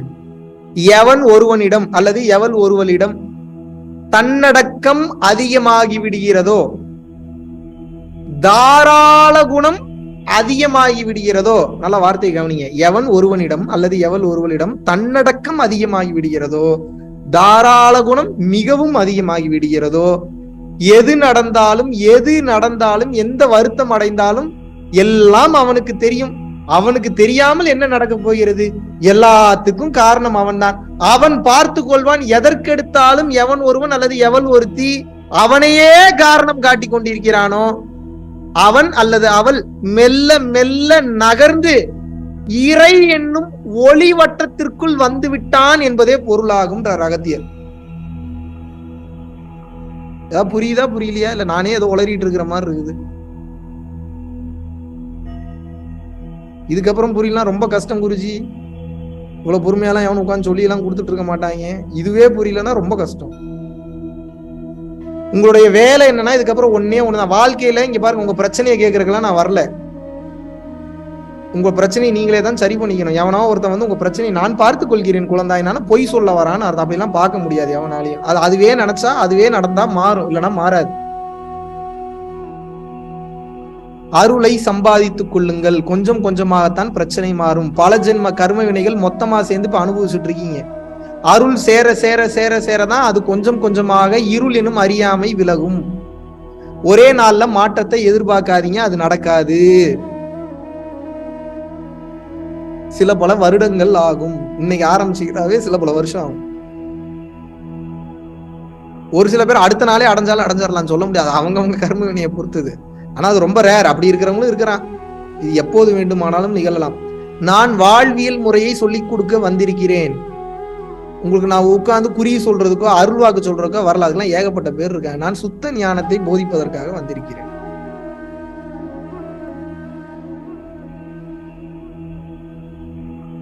உங்களது குணத்தை நீங்கள் கொடுக்கும் குணமாக மாற்றிக்கொள்ளவில்லை என்றால் நீங்கள் இறைவனாக, மோட்சம்னா முதல்ல என்னன்னு தெரிஞ்சுங்க. இறைவனோடு இறைவனாகவே சென்று கலப்பதற்கு பேர் தான் மோட்சம் அல்லது முக்தி. சொல்லுங்க, மோட்சம் அல்லது முக்தினா என்ன? இறைவனிடம் சொல்லுங்க, இறைவனிடம் இறைவனாகவே சென்று கலப்பதற்கு பெயர் மோட்சம் அல்லது முக்தி. அப்ப இறைவனிடம் அப்படின்னா என்ன? ஒளியிடம் இறைவனாகவே ஒளியாகவே சென்று கலக்கணும். ஒளி ஒளியோட போய் சேர்ந்துருச்சுன்னா முடிஞ்சு போச்சு. லைட்டா மாறப்போகுதுன்னு அர்த்தம்.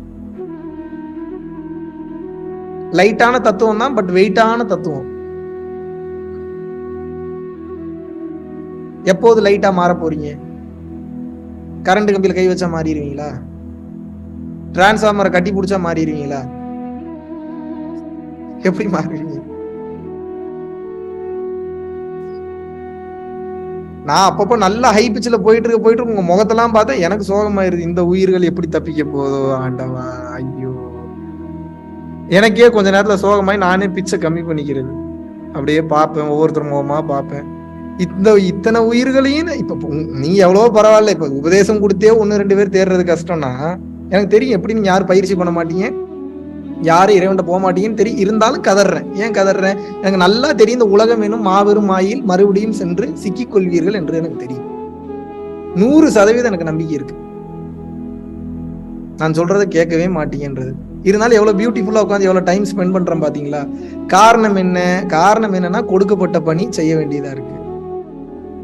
என்னுடைய ஆசை எல்லாரும் இறைநிலையை சென்று அடையணுன்றதான் என்னோட ஆசையும்.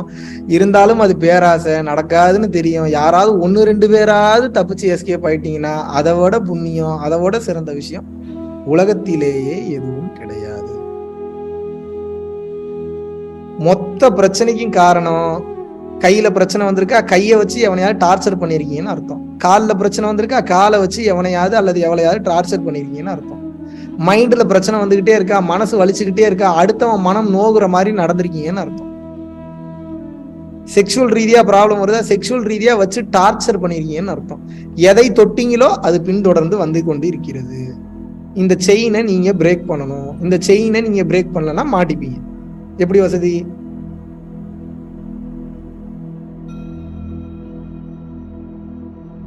ஏதாவது புரியுதா, தெரியுதா, தப்பிப்பீங்களா, ஏதாவது முயற்சியாவது எடுப்பீங்களா, உங்களை எல்லாம் நம்பலாமா, நம்ப முடியாதா? ஒன்னும் புரியல. நானே மென்டல் மாதிரி கத்திக்கிட்டு இருக்கேன். சோகமாயிருச்சு உண்மையாவே. உங்களெல்லாம் பார்த்து எப்படா தப்பிக்க போறீங்க, இந்த பிறப்பு எனும் பெரும் சுழற்சியில இருந்து எப்ப தப்பிக்க போறீங்க? உங்களை மனித வெடிகுண்டா மாத்தி எனக்கு என்ன அவார்டா கொடுக்க போறாங்க? உங்ககிட்ட கதற வைக்கிறதுக்கு போல என்னை முடிச்சு விட்டாங்கன்னா எனக்கு அதை விட சந்தோஷம் உலகத்திலே எதுவும் கிடையாது. ஜாலியா சுத்திட்டு தெரியுமா, அண்டம் விட்டு அண்டம் டிராவல். இங்க இருந்தா இந்த ஊருக்குள்ளேயே குண்டு சட்டிக்குள்ளேயே Singapore, Malaysia, America, Hong Kong, Dubai, Japan இந்த ஊரே தான் சுத்த வேண்டியதா இருக்கு. அங்க போனா கண்டம் விட்டு கண்டம், அண்டம் விட்டு அண்டம். பால்வெளி அண்டம் ஒரு அண்டம் தான் தெரியும். எத்தனை அண்டங்கள் இருக்கு? அண்ட கோடிங்கிறார் வள்ளலார். அண்ட கோடி அனைத்தும் அரை வினாடியில் அறிந்து வர, இது கூட ஒரு வினாடி. இதுல பாதினா எப்படி இருக்கும்?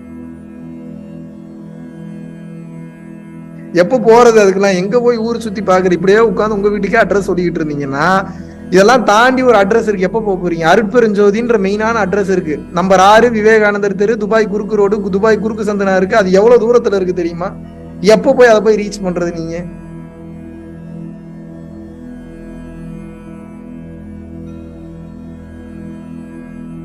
சரி, என்ன பண்றது? ஒண்ணு பண்ணணும். என்ன பண்ணணும்? தப்பிச்சிடணும். எப்படி தப்பிக்கிறது? உங்க குணத்தையே மாத்தணும். இனிமேல் உங்களுடைய ப்ராசஸ் என்ன அப்படின்னா, உங்களது குணத்தை மாற்ற வேண்டும். குணத்தை மாற்ற கருணையின் ரூபமாக மாறிடுங்க. கருணையின் ரூபமான ஒருத்தர் அடிச்சாலும் மிதிச்சாலும் எதுவுமே பண்ணாம இருக்கிற பேர் கருணை இல்லை. அவனை தூக்கி போட்டு மிதிக்கிறது சில நேரத்துல கருணை தான். யோசிக்காதீங்க.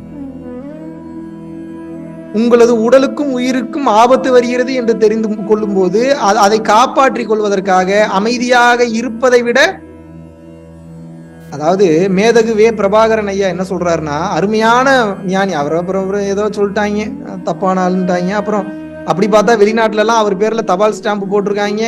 ரூபாய் நோட்லயே அவர் பேர் வர மாதிரிலாம் அச்சிட்டு இருக்காங்க. இதுக்கு என்ன சொல்லுவீங்க நீங்க? அவர் ஒரு வார்த்தை சொல்றார், என்னன்னா, வன்முறை நடந்தால் நடந்து கொண்டு போகட்டும் என்று பார்த்து கொண்டு சகித்து கொண்டிருப்பதே மாபெரும் வன்முறை தான்றார்.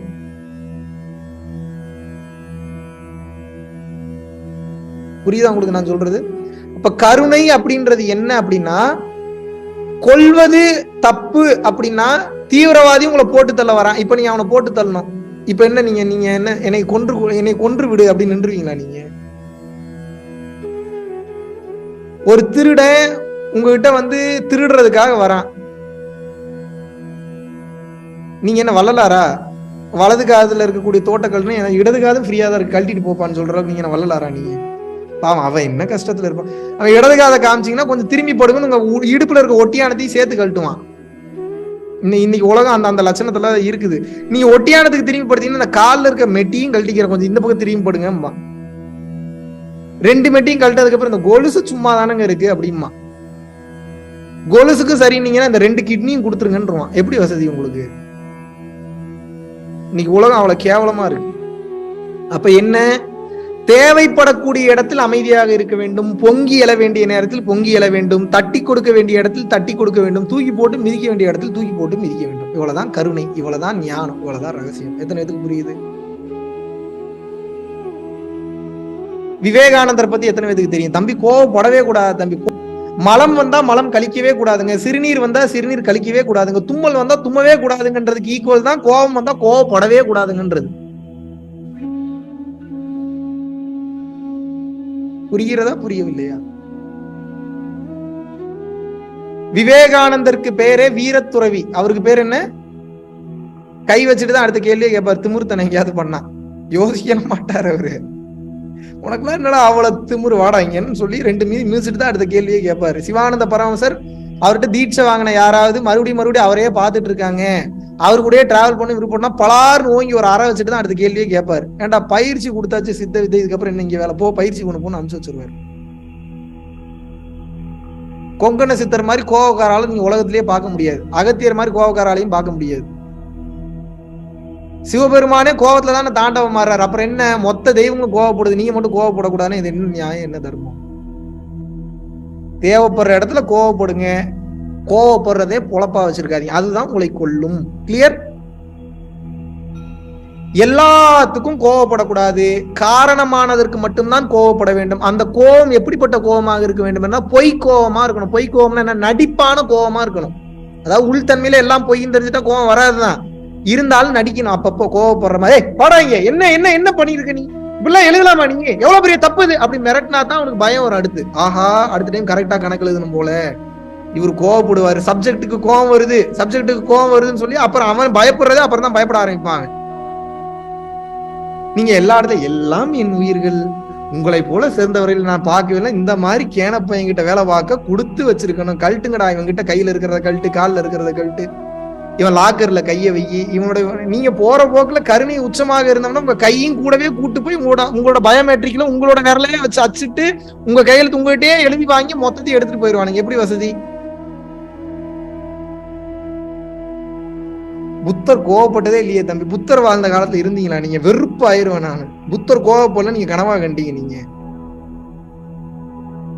நிதர்சனத்தை பேசுங்க. எப்படி கோவப்படாம எப்படி இருக்க முடியும்?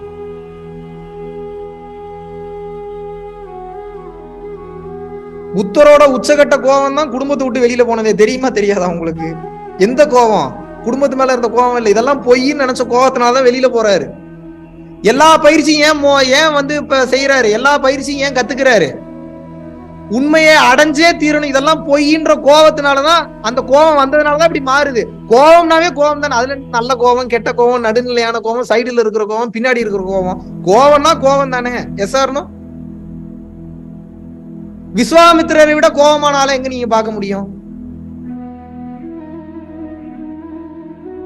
இப்ப மகாவிஷ்ணு கோபத்துக்கு ப்ரமோஷன் பண்ண வந்திருக்காரா? மகாவிஷ்ணு கோபத்துக்கு ப்ரமோஷன் பண்ண வரல. கோபம் தேவையே இல்லைன்னு சொல்றவன தயவு செய்து ஃபாலோ பண்ணாதீங்க, அதை கேட்காதீங்க. அவசியமானதற்கு நீங்கள் கோபப்பட்டுத்தான் ஆக வேண்டும். உலகம் சரியில்லை, கலிகாலம். அப்ப நான் என்ன பண்ணணும்? அவசியமான இடத்திற்கு தகுந்தாறு போல என்னை நான் மாற்றிக்கொள்ள வேண்டும். உள்தன்மையில எல்லாம் பொய்னே இருக்கணும், எல்லாம் பொய்ன்றது அமைதியா உட்காந்துக்க வேண்டியதான். வேலை வெட்டியே பார்க்க தோணாது. கமிட்மெண்ட் இருக்கு, இஎம்ஐ இருக்கு, என்ன பண்ணுவீங்க? மந்த்லி ஆனா கட்டணும்ன்றாங்களே, வீட்டு லோன் கட்டுன்றான், கிரெடிட் கார்டு கட்டுங்கிறான், போதா குறைக்கு என்னென்னமோ கடன் வாங்கி வச்சிருக்கீங்க, இதெல்லாம் கட்டணும். எங்க போவீங்க? எங்கெங்க போவீங்க? அப்ப அதுக்கெல்லாம் உழைச்சாகணுமா, உழைக்க கூடாதா? உழைக்கணுமா, உழைக்க கூடாதாங்க? இப்போ உழைக்கணும்னா என்ன ஆகணும்? வேலைக்கு போகணும். வேலைக்கு போகணும்னா என்ன பண்ணணும்? உங்களது உடலையும் உங்களது மனதையும் அதற்கு அர்ப்பணிக்க வேண்டும். இல்லாட்டினா உழைக்கிறதுக்கு வாய்ப்பே கிடையாது. எப்படி வசதி?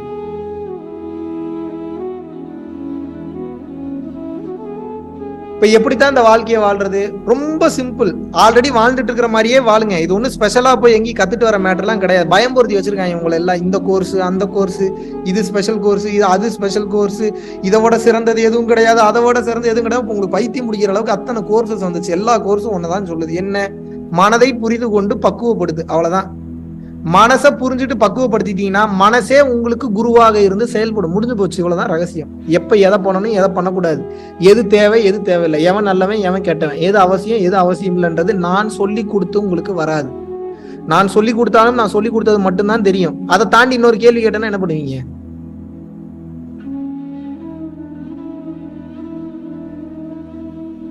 இப்ப நான் உங்களுக்கு இது எப்படி புரிய வைக்கலாம்னா, ஒரு சின்ன ஒரு எக்ஸாம்பிள் சொல்றேன், புரிஞ்சுக்கங்க. இப்ப நீங்க வீட்டுல உட்கார்ந்துகிட்டே இருக்கீங்க, அதிகமாக ஃபேன் போடக்கூடாது அப்படின்னு சொல்லி ஒரு தத்துவம் ஒண்ணு உங்களுக்கு சொல்லித்தரேன். சரி, மகாவிஷ்ணு சொல்லிட்டாருன்னு நீங்களும் கேட்குறீங்க. அதிகமா ஃபேன் போட்டு படுக்க கூடாது போல, ஹீட் ஆயிரும் போல அப்படின்னு சொல்லிட்டு நீங்களும் படுத்துங்கிறீங்க. நீங்க போய் ஒரு 4 பேர்கிட்ட சொல்றீங்க அதிகமா ஃபேன் போடக்கூடாதுங்க அப்படின்னு வந்து சொல்றாங்க. இது என்கிட்ட கேட்டதை வச்சு போய் சொல்றீங்க. இப்ப அவன் கேட்கறான் திருப்பி, ஏன் போடக்கூடாதுன்னு கேட்கறான், என்ன பதில் சொல்லுவீங்க? இல்ல மகாவிஷ்ணு சொன்னாரு, அதனால நானும் சொல்றேன். யார் அந்த கிறுக்கு பையன், கேன பையன், அவனை கூப்பிடும் அடுத்து. உங்க ஞானம் அவ்வளவுதான். கட் காப்பி பேஸ்ட்ல தான் ஓடிக்கிட்டு இருக்கு. உள்ளுக்குள்ள இருக்கிறது வேலை செஞ்சாதானே அடுத்த கேள்வி கேட்டா பதில் சொல்லுவோம். இப்ப எவனா வந்து கேள்வி கேட்கறான்னு வைங்க, ஃபேன் போடக்கூடாதுன்னு சொல்றேன், ஏன் போடக்கூடாதுன்னு கேட்பான். கரண்ட் பில் அதிகமாகும், ஏதாவது பதில் சொல்லுவான் அவன். ஏங்க இதுக்கெல்லாம் நான் கரண்ட் பில்ல கட்டிக்கிறேங்க அப்படின்னா என் உடல் ரீதியா என்னங்க பிரச்சனை அப்படின்னு வந்து கேட்பான். யோக பயிற்சியில இருக்கியாடான்னு கேட்பேன். இல்லம்மா நான் நார்மலா தானங்க இருக்கேன் அப்படின்னு வந்து சொல்லுவான். அதிகமாக ஃபேன் போட்டு பழகிட்ட அப்படின்னா உனது உடம்பில் உள்ள ஒவ்வொரு செல்களும் அதற்கு பழகிவிடும். அப்போ நார்மல் சூட்டுல உன்னால் இருக்க முடியாது என்பதை நீ புரிந்து கொள் அப்படின்ற ஒரு தத்துவ விளக்கத்தை கொடுப்பேன். சரி ஓகே, அப்ப ஃபேன் போடுறவனுக்குலாம் நோயே வராமலாம் இருக்கிறவன்லாம் நிறைய இருக்கிறானே அப்படின்னு வந்து ஒரு கேள்வி கேட்பான். இப்ப ஃபேன் போட்டு இருக்கிறவனு நல்லா வாழ்றானேன்னு ஒரு கேள்வி கேட்பான். அப்ப உங்க மனசு உங்களுக்கு குருவா மாறி இருந்ததுன்னா அதுக்கும் பதில் கொடுப்பீங்க. அவனுக்கு உடம்புல வேற ஏதாவது பிரச்சனை இருக்கா இல்லையான்னு உனக்கு எப்படா தெரியும் நான் கேள்வி கேட்பேன். சரிங்க, நம்ம அடுத்தவனை விட்டுருவோம், நம்ம வாழ்க்கையே பார்ப்போம். மறுபடியும் ஒரு கேள்வி கேட்பான். என்ன கேள்வி கேட்பான் அப்படின்னா, சரி ஃபேன் போட்டு உடம்புக்கு வேற என்னெல்லாம் பிரச்சனை வரும் அப்படின்னு சொல்லி கேட்பான். அதிகமாக உஷ்ணம் கிளம்பும் சொல்லுவேன். உஷ்ணம் கிளம்புனா என்ன வரும்னு கேட்பான். மூலாதாரத்தில் சூடு கிளம்பும் சொல்லுவேன். மூலாதாரத்துல சூடு கிளம்புச்சுன்னா என்ன நடக்கும்னு கேட்பான். பைல்ஸ் வர்றதுக்கு வாய்ப்பு இருக்குடா, பைல்ஸுக்கு முன்னாடியே ரத்தமா போகுண்டான்னு சொல்லுவேன். சரி ரத்தமா போச்சுன்னா என்ன பண்றதுன்னு கேட்பான். கருணையிலேயும் சாப்பிட்றான்னு சொல்லுவேன். கருணையிலேயும் எங்க கிடைக்கும்னு கேட்பான். எத்தனை பாருங்க, எத்தனை கனெக்ட் பண்ண தெரியணும், தான் ஞானம். அடுத்தவன் சொல்றதவே கேட்டுட்டு இருந்தீங்கன்னா சொல்றத மட்டும்தான் சொல்லுவீங்க. உங்களது மனம் உங்களுக்கு குருவாக மாறி இருக்காது. எப்போது உங்கள் மனம் உங்களுக்கு குருவாக மாறுகிறதோ அப்பதான் எல்லாத்தையும் சமாளிக்க முடியும். இப்போ உங்களுடைய வாழ்க்கையோட பிறவியின் நோக்கம் என்னவென்று கேட்டீர்கள் என்றால், உங்களது மனதை உங்களுக்கு குருவாக மாற்ற வேண்டும். எதுவா மாத்தணும்? அவ்வளவுதான். இப்ப நான் பேசுறதுல இந்த புத்தகத்திலேயே படிச்சிருக்கீங்களா நீங்க? அந்த பாடல்கள்லாம் விட்டுருங்க, நான் கொடுக்குற எக்ஸாம்பிளோ நான் பேசுற பேச்ச எங்கேயாவது யாராவது சொல்லி கேட்டிருக்கீங்களா? ஏன்? அது அப்படித்தான், அதுதான் பிரபஞ்சம். அது அப்படித்தான் பேசும். அது தன்னுடைய அனுபவத்துல இருந்து பேசும். அனுபவமே இல்லைனாலும் கண்ணில் பாக்குறதுல இருந்து பேசும். கண்ணிலேயே பார்க்கலனாலும் இருக்கக்கூடிய டேட்டால இருந்து கலெக்ட் பண்ணி பேசும். அதான் விஸ்டம். இங்க இருந்து இங்க கனெக்ட் பண்ணும், இங்க இருந்து கனெக்ட் பண்ணும், அங்கிருந்து இங்க கனெக்ட் பண்ணும். இங்க இருந்து சுத்தி வந்தாலும் சமையல் கட்டு வருமானே, அங்கிருந்து வந்தாலும் சமையல் கட்டு வருமானே இந்த வடிவேல் கிட்ட கேட்பாங்கல்ல, அந்த மாதிரி எங்க இருந்து வந்தாலும் உங்களுக்கு பதில் வந்துடும். இது எப்ப இந்த பதில் வரும் அப்படின்னா, தானமும் தவமும் செய்பவருக்கு இது நடந்துவிடும். எங்கோ சுத்துனீங்கன்னா அங்கதான் வந்து நிற்கும். தானமும் தவமும் செஞ்சா எப்படி இந்த கண்ணாடியை திருப்புனா எப்படி ஜீவா ஆட்டோ ஸ்டார்ட் ஆகுதுன்ற மாதிரி தானமும் தவமும் செஞ்சா எப்படி தம்பி? அது அப்படித்தான் நம்புங்க. ஒட்ட போய் சொல்லி ஒன்னும் நடக்க போறது இல்லை. எனக்கு இருந்தாலும் பாதி பேரால நம்ப முடியல. எக்ஸ்பிளனேஷன் கொடுத்தா நம்புவீங்களா? தானமும் தவமும் செஞ்சா எப்படி தம்பி? மனம் எப்படி அடங்கும்? ப்ரூவ் பண்ணிடலாமா? ப்ரூவ் பண்ணலாமா வேணாமா? பண்ணிடலாம். தானம் அப்படின்றத ஃபர்ஸ்ட் பார்ப்போம். தானம் செய்ய செய்ய செய்ய செய்ய தான் தனக்குன்ற அந்த பிடிப்பு குறைஞ்சுக்கிட்டே வரும். தான் தனக்கு அப்படின்ற பிடிப்பு குறையும் போதே அடுத்த உயிர்களை பார்க்க ஆரம்பிப்பீர்கள், நேசிக்க ஆரம்பிப்பீர்கள். அடுத்த உயிர்களை பார்த்து அடுத்த உயிர்களை நேசிக்கும் போது மரியாதை கொடுப்பீங்க, அந்த உயிருக்கு வேணுங்கிறது ஹெல்ப் பண்ணுவீங்க. அடுத்த உயிர்னு பார்க்க ஆரம்பிச்சிட்டீங்கன்னாவே புண்ணியம் என்பது அதிகமாக சேர ஆரம்பிக்கும், அருள் என்பது அதிகமாக சேர ஆரம்பிக்கும். புண்ணியம் செய்ய செய்ய அருள் உலக வாழ்க்கையிலிருந்து உங்களுக்கு சப்போர்ட்டுக்கு வரும், தேவதைகள் சப்போர்ட்டுக்கு வரும். ஏன்னா டிசைனே அப்படிதான். இன்னொரு உயிர் நன்றாக இருக்க வேண்டும் என்று நினைப்பவன் யார் என்றால் மனிதன் கிடையாது, இறைவனே. ஒருவன் இறைத்தன்மைக்கு மாற மாற மாற மாற அந்த இறைத்தன்மையை ஈவில் எனர்ஜி சாகடிச்சிடக்கூடாதுன்றதுக்காக இறைத்தன்மையே அந்த அருட்பேராற்றலே இவனுக்கு சேஃப்டிக்கு பின்னாடி பாடி கார்டு அனுப்பும். பாடி கார்டுனா நீங்க நினைக்கிற பிளாக் அண்ட் பிளாக் போட்டு வர பாடி கார்டு கிடையாது. கண்ணுக்கே தெரியாத சூட்சும சக்திகள் உங்களை சூழ்ந்து நின்று உங்களுக்கு சப்போர்ட் பண்ணும். சத்தியமான உண்மை. புரியுதா புரியலையா?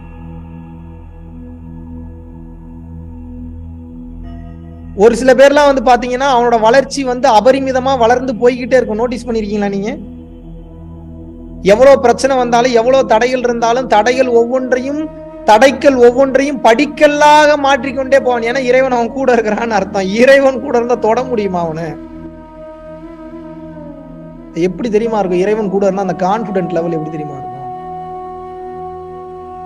வேற மாதிரி, வேற வேற வேற மாதிரி இருக்கும். அதெல்லாம் அனுபவிக்கணும். நீங்க ஒரு டைம் அதை அனுபவிக்கணும். இறைவன் கூட இருந்தான்னா அந்த திமிரு கிடையாது, நான் சொல்றது திமிரு கிடையாது. அந்த ஹாப்பினஸ், அந்த சந்தோஷம், அந்த தைரியம், அந்த வைராகியம் எப்படி தெரியுமா இருக்கும்? அப்படி இருக்கும். எப்படி இருக்கும்? அப்படி அப்படி இருக்கும். எப்படிப்பா இருக்கும்? அதை சொல்லுப்பா. அது என்னத்தை போய் சொல்றது? அது அப்படி இருக்கும். அப்படித்தான் சொல்ல முடியாது. அதுக்கு மேல அதை சொல்லவே முடியாது. ஏன்? ரகசியம்லாம் ஒண்ணும் இல்லை, அதை சொல்லவே முடியாது. அந்த ரகசியம், அந்த இது எப்படி இருக்கும்னா அவ்வளவு ஸ்ட்ராங், அவ்வளவு தைரியமா இருக்கும். அப்படி இருக்கும். எதுக்கும் பயம் வராது. கழுத்துல கத்தி வச்சா கூட சிரிச்சுக்கிட்டே பார்த்துட்டு இருப்பீங்க. நீ யாருடா, நீ யாரு அப்படின்ற தைரியம் எப்போ வரும்? இறைவன் கூட இருந்தா தான் வரும். ஏன்னா நல்லா தெரியும், அறுத்தா கூட அங்க சீட்டு கன்ஃபார்ம்னு உங்களுக்கு தெரியும். இங்க பண்றதுக்கு நமக்கு ஒரு வேலையும் இல்லைன்னு புரிஞ்சாதான் முதல்ல அந்த தைரியம்லாம் வரும். அந்த தைரியம் எப்ப வரும்? தானமும் தவமும் செய்யறவருக்கு வரும். சோ தானம் செய்தால் மனம் அமைதியாகிறது. இறைவனே சப்போர்ட்டுக்கு வந்துட்டாருன்னா மனசை கண்ட்ரோல் பண்றதுக்கு பக்குவத்தை கொடுப்பாரா மாட்டாரா? அவன் மேட்ரா எல்லாத்தையும் கொடுக்குறானா, இந்த மனசை அடக்குறதுக்கு ஒரு வழியை கொடுக்க மாட்டானா? சரி, தவம் செஞ்சா எப்படி அடங்கும்? உங்களது உடலையும் உயிரையும் உருக்கி, ஊனை உருக்கி, உள்ளொலி பெருக்கி, அதுக்குண்டான அர்ப்பணிப்போட இந்த உலகம் போய் அனைத்தும் போய் இறைவா உன்னை நான் அடைவதற்கு உண்டான பாதையை நான் தொடங்கி விடுகிறேன். உட்கார்ந்து அந்த தவம் செய்யும் போது உலகம் மொத்தமும் வந்து டிசைனா கலர் கலரா மாயில வா கமான் கமான் கமான் கமான் கூப்பிடும் போது ஒண்ணு வேணாம். அவசியமான டைம்ல மட்டும்தான், வேணவே வேணான்னு இருக்கிறது இல்ல. முக்காவாசி நேரத்தை இறைவனுக்காக செலவிட்டு காவாசி நேரத்தை உங்க உலக வாழ்க்கைக்காக செலவிடும் போது இறைவனுக்கு உங்களை நோட்டீஸ் பண்ணிடுறாரு. அந்த அர்ப்பணிப்பிற்கு உங்களது மனதை நிறுத்தும் அந்த பக்குவத்தை உங்களுக்கு வழங்குவார்.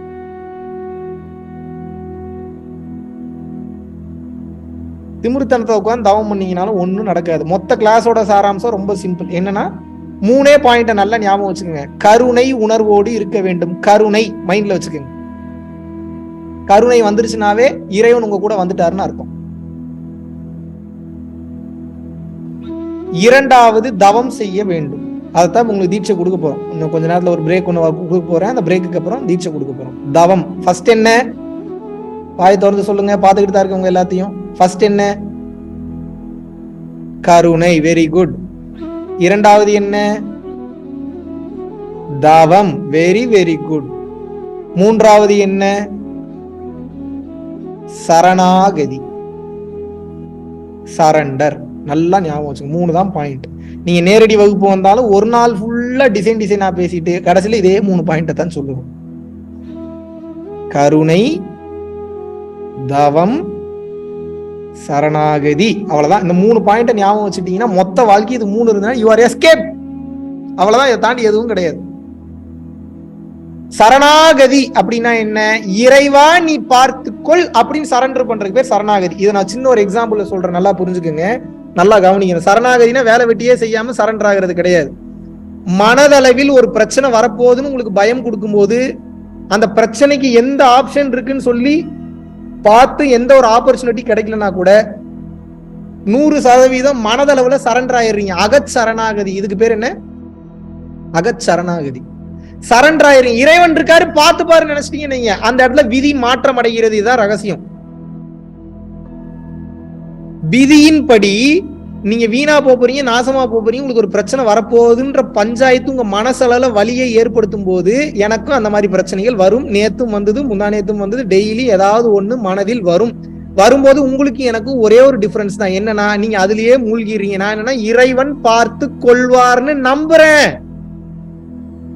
உங்களை மாதிரி சும்மா ஏமாத்து வேலைக்கு நம்புறது இல்ல, 100% நம்புறேன். நம்பும் போது என்ன ஆகுது? தைரியம் வந்துருது. அந்த எண்ணம் கடந்து சென்று விடுகிறது. அந்த எண்ணம் கடந்து செல்லும் போது நான் நாசமா போறேன்ற ஜாதகமே இருந்தாலும் நான் நாசமாக போக மாட்டேன். ஏன்னா நான் இறைவனை 100% அந்த இடத்துல நம்புனதுனால எனது விதியை நான் என் மதியால் இப்போது வென்று விட்டேன். மொத்த விதியும் கிடையாது, நாளைக்கு உண்டான விதியை மட்டும். நாளான்னைக்கு வேற ஒண்ணு வரும். அப்ப என்ன பண்ணணும்? அந்த பிரச்சனை வரும்போது மறுபடியும் அதே ஃபார்முலா தான். இப்ப டிசைனா வேற ஏதாவது ஒண்ணு வரும். ஹாஸ்பிட்டல்ல இருப்பீங்க, ஒருத்தன் கூட உதவி செய்ய வரமாட்டான், 10 பைசா கூட இல்லாம இருக்கும். என்ன பண்ணணும்? நம்ம வேலைல எவ்வளவு கேவலமான சுச்சுவேஷன் நம்மள போய் இந்த உலகம் தள்ளுனாலும் எவ்வளவு மோசமான சுச்சுவேஷன்ல போய் இந்த உலகம் நம்மள தள்ளினாலும் அந்த சுச்சுவேஷன்லயும் இறைவா எனக்கு புரிகிறது, நான் செய்த கர்ம வினைக்கு தான் இதை நான் அனுபவிக்கிறேன்னு எனக்கு புரியுது, இருந்தாலும் எனக்கு நம்பிக்கை இருக்கிறது, நீ எந்த ரூபத்திலேயாவது வந்து என்ன காப்பாத்துவேன்னு நம்பணும். அந்த நம்பிக்கை தான் கீ. அதான் ரகசியம்.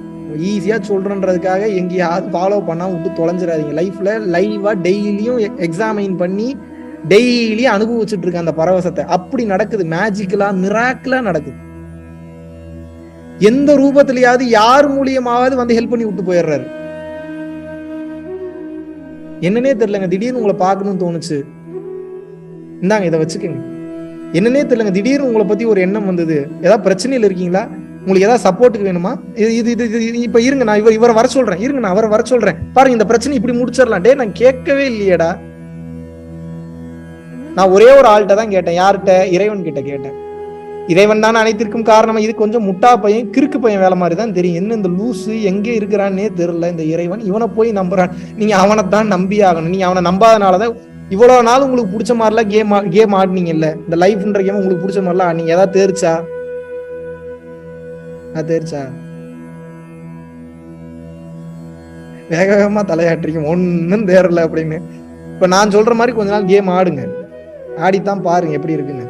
பிடிச்சா ஃபாலோ பண்ணுங்க, இல்லாட்டி நீங்க வாட்டுக்கு பழையபடி உங்களுக்கு பிடிச்ச மாதிரியே பழைய குருடி கதவை திரட்டின்னு உங்களுக்கு பிடிச்ச மாதிரியே சுத்துங்க. யார் வேணாங்கிற நான் சொல்ற மாதிரி கொஞ்ச நாள் வாழ்ந்து பாருங்க. பிடிச்சா அதுக்கப்புறம் ஃபாலோ பண்ணுங்க. ஒவ்வொரு வினாடியும் நீங்க சாகுற வரைக்கும் பிரச்சனை வரும். தெரிஞ்சு வச்சுங்க, எழுதி வச்சுங்க இப்பவே. நான் சாகும் வரை எனக்கு பிரச்சனை வரும் என்பதை நீங்கள் உணர வேண்டும். கிளியர்? எனக்கும் வரும், அதான் ஹைலைட். கிளியர்? விஸ்வாமித்திரருக்கு வரலையா? கடைசி நேரத்துல பிரச்சனை வரலையா? வள்ளலார கோர்ட்ல ஏத்தலையா? புட்டுக்கு மண் சுமந்தப்போ ஈசனை சவுக்க வச்சு அடிக்கலையா? திருக்குரான் எழுதின நபிகள் நாயகத்தை கல்லெடுத்து அடிச்சு துரத்தலையா?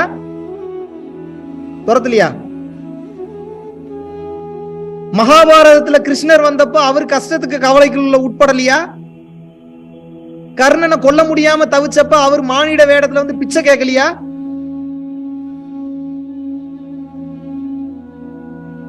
சிலுவையில வந்து ஜீசஸ் அறையிலையா?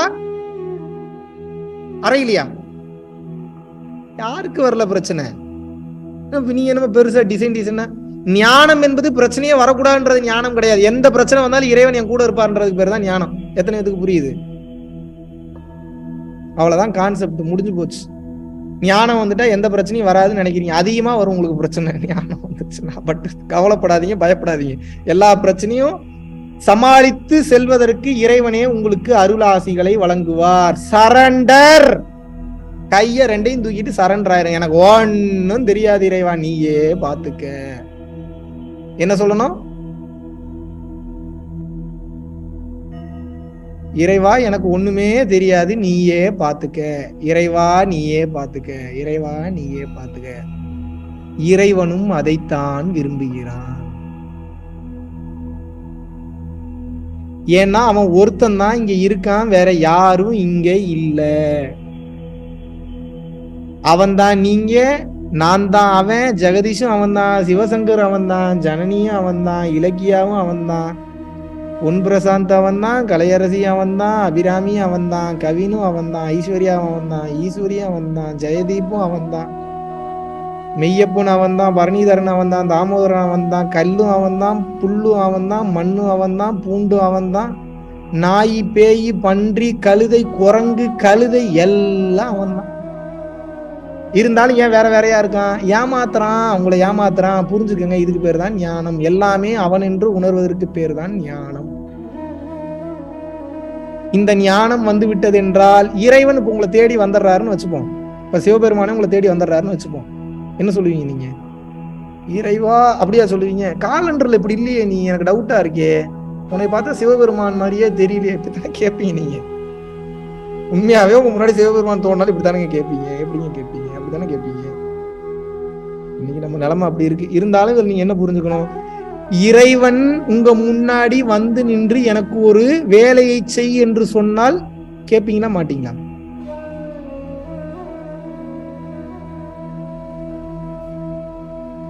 தினமும் குறைஞ்சது ஒரு 1000 இறைவனை பாக்குறீங்க, நீங்க எந்த வேலையும் செய்ய மாட்டீங்க. என்ன பண்றது? உங்களை மனித ரூபத்தில் இருப்பது இறைவன் தான். இறைவனை தனியாக நீங்கள் பார்க்க முடியாது, புரிந்து கொள்ளுங்கள். இறைவன் ஒவ்வொரு உயிர்களாக நடித்து கொண்டிருக்கிறான். பன்றியாக இருப்பதும் அவன்தான், கழுதையாக இருப்பதும் அவன்தான், குதிரையாக இருப்பதும் அவன்தான், பேய் பிசாசும் அவன். ஏன்னா போட்டு தள்ளணும்ல. அப்புறம் உங்களை என்ன பண்றது? ஏதாவது திமிர்த்தனம் பண்ணீங்கன்னா, இப்போ ஓவரா கொள்ளையடிக்கிறீங்க, ஓவரா கொலை பண்றீங்க, ஓவரா கற்பழிப்பு பண்றீங்கன்னா உங்களை எந்த ஃபோர்ஸை வச்சு டெமாலிஷ் பண்றது? அதுவும் அவன் தான். இப்ப நீங்க என்ன பண்ணணும்? ஒளி எனும் இறை வட்டத்திற்குள் வந்து விட வேண்டும். ஒளி எனும் இறை வட்டத்துக்குள்ள வந்துட்டீங்கன்னா now you are in safe zone. எத்தனை பேர் பப்ஜி விளையாடி இருக்கீங்க? பப்ஜியே விளையாண்டது இல்லையா? என்னங்க எல்லாம் டர்ட்டி ஃபெலோஸா இருக்கீங்க. நான்லாம் சூப்பரா விளையாடுவேங்க அந்த டைம்ல. அதுல ப்ளூ ஜோன் இருங்க, இந்த பக்கம் பாக்குறேன் யார் பப்ஜி விளையாடி இருக்கீங்கன்னு. என்னங்க நீங்க பப்ஜி எல்லாம் தெரியாம மனசே கஷ்டமா இருக்கு. இந்த பக்கம் எத்தனை பேர்? வெரி குட், ஒரே ஒருத்தர் தான் பப்ஜி ஆடி இருக்கீங்க. ஆடல் அரசு. இந்த பக்கம் இருங்க, 3rd பேஜ்ல யார் பப்ஜி ஆடி இருக்கீங்க? உங்களுக்கு இந்த விளக்கம் நான் கொடுக்கறதே டைம் வேஸ்ட். எவ்வளவு பெரிய தத்துவ விளக்கம் தெரியுமா? இருந்தாலும் சொல்றேன். ப்ளூ ஜோன் ஒரு ஜோன் இருக்கும். அந்த ஜோனுக்குள்ள இருந்தீங்கன்னா தான் நீங்க சேஃபா இருப்பீங்க. ப்ளூ ஜோன்ல இருந்தீங்கன்னா உங்க உயிர் போயிடும். ப்ளூ ஜோனுக்கு வெளியில இருக்கீங்கன்னா ரெட் ஜோனா? ப்ளூ ஜோன் ரெட் ஜோன் 2 இருக்குங்க. அதுல அந்த ரெட் ஜோன்ல இருந்தீங்கன்னா குண்டு விழுகும், உயிர் போயிரும், ரத்தம் போக போக போக போக செத்து விடுவீர்கள். நீங்க சேஃப் ஜோன்ல இருக்கணும். இறை அப்படின்ற சேஃப் ஜோன்ல இப்ப நீங்க வாழணும்.